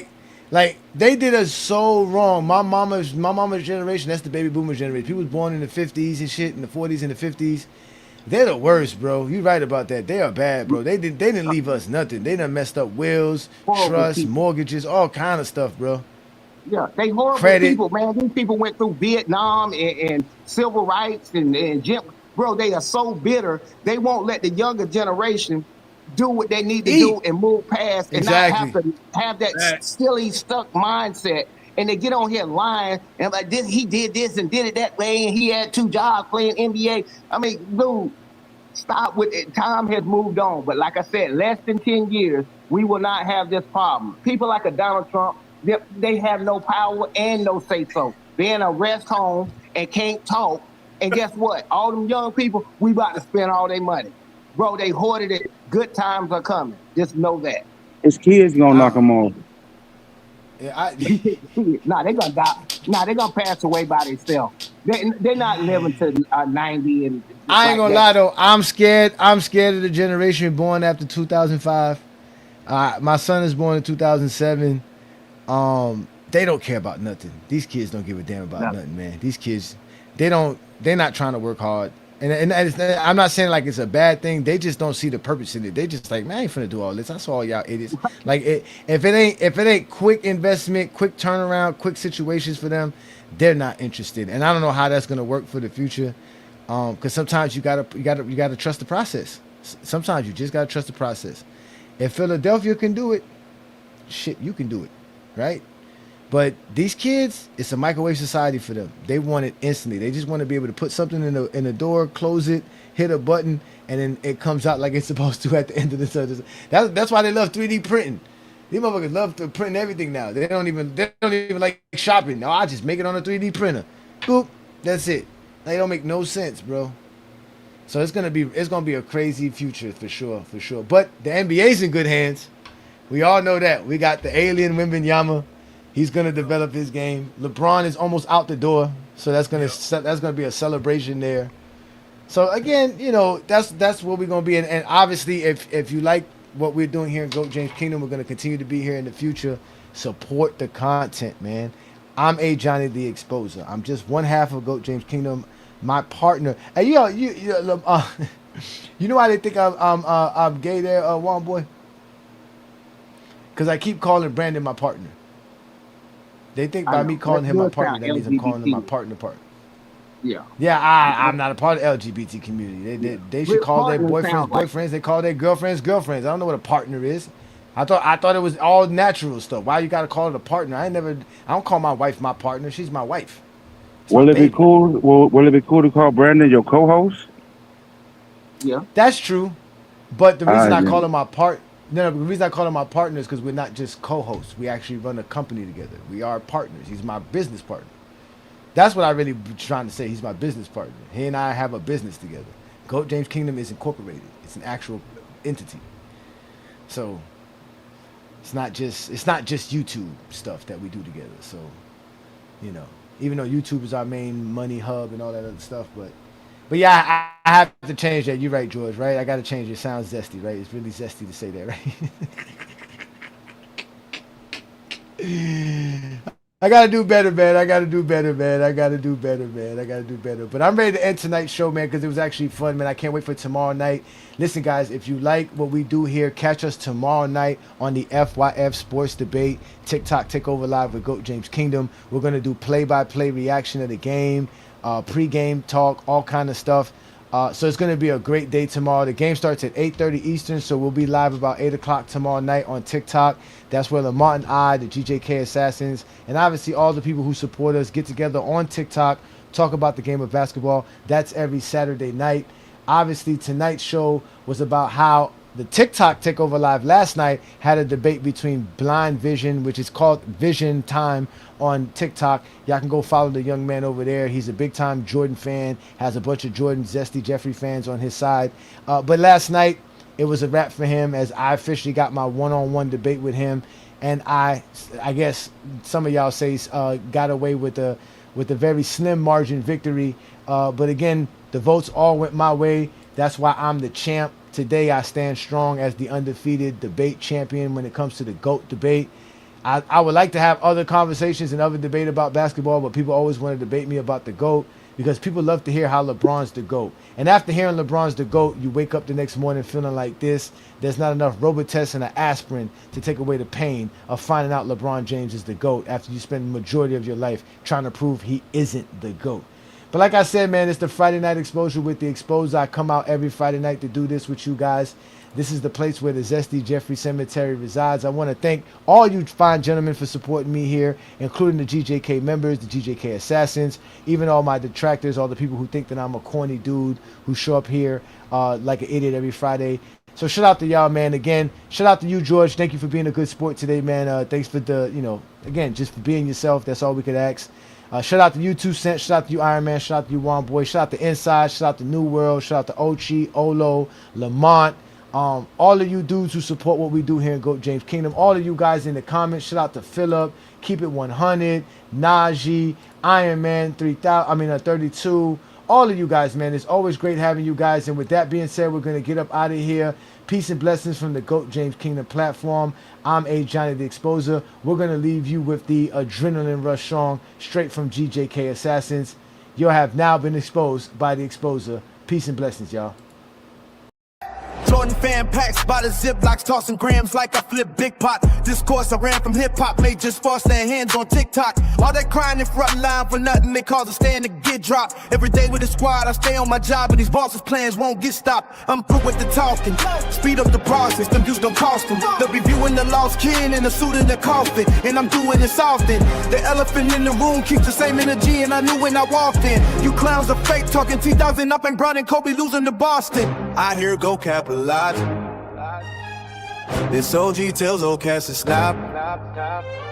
I'll post facts that's hot. Y'all scroll past my spot and stroll past my slots. When y'all said go back and watch. Michael Jordan is not the GOAT. I know that cause I watched him close. No man-to-man D, gambled on D and way too small to lock the post. No yo-yo, must have chopped the yoke. Ain't gonna lie, the house with dope. Week on left and the shot was broke. It's more than his team when he shot the most. Athletic peak was by 7 years. Couldn't really drive with the messed up gears. Fuck yesteryear, the best is here. THJ wants wreck this year. Adrenaline rush. I got bars with hot songs and hooks with the skill. Going on TikTok looking for meals to cook on the grill once I put in the film. Adrenaline rush. I ain't trying to hear what y'all claim for this ghost shit. Talking about the game like you know it, but you're lame and you're bogus, cause you rather say it than show it.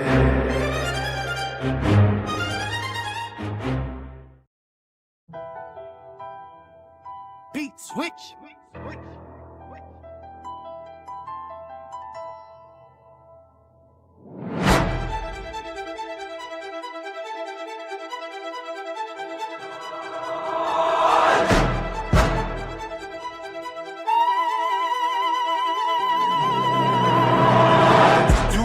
Watch film, no they don't, no they don't. Tell them to get game film and no they won't, no they won't. Too stuck in the 90s to show they growth. Stone Age folks trying to hold the post. If Willie ain't lying, Witty is crying. Big assassin gonna get the cabin. I stay fed up when they let face fed up. The most ignorant should quit the yapping. GJK, keep it fucking like O-Cheese, FYF, we ain't dummies like O-Cheese. We be pleading to our buddies like, bro, please show Kobe not being money in 03. Gang film is provided for all. If you don't see what they say, they're lying to y'all. Dusty Beans hit the loudest the ball. Hold the cries in the cars, he drops to the mall. Jeffrey fans get the most disrespect, but real by fans show it's the best. His zesty ass growth, the kid and flex, and he'll kiss a man when he goes scripting next. I love the game with no attached emotions. Ron put Lake and Nation back in motion. Stats I'm posting, all just facts I'm showing. Playing PS5, sipping, yak and smoking. Sports fluent, ain't fluent in sports. At least not the one that we view on the court. I'm true to the sport. Funny film, YouTube is the source that I'm using, of course. One boy on the track and he switched the flow up. With just impact, should I pick the roll up or low? When it's high, go and get your own Dutch. Let's see how many of bricks will show up. 2 for 22 bags is the bricks is stoned up. They can tell us how many clicks we spoke up. Brian navigated strings on, pick and roll stuff, cats and shoot for games. Here switch and go nuts. Seen Brown with skills for 5 positions. The film I've scribed and written is gonna kill these guys that's ditching. The illest.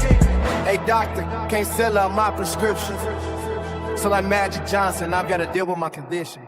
Adrenaline rush, I got bars with hot songs and hoops with the skills. Going on TikTok looking for meals to cook on the grill once I put on the bill. Adrenaline rush, I ain't trying to hear what y'all claim for this ghost. You're talking about the game like you know it, but you're lame and you're bogus. So you rather say it than show it.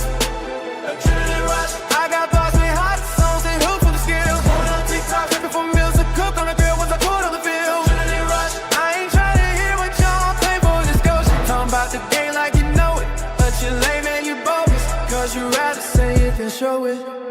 Adrenaline rush.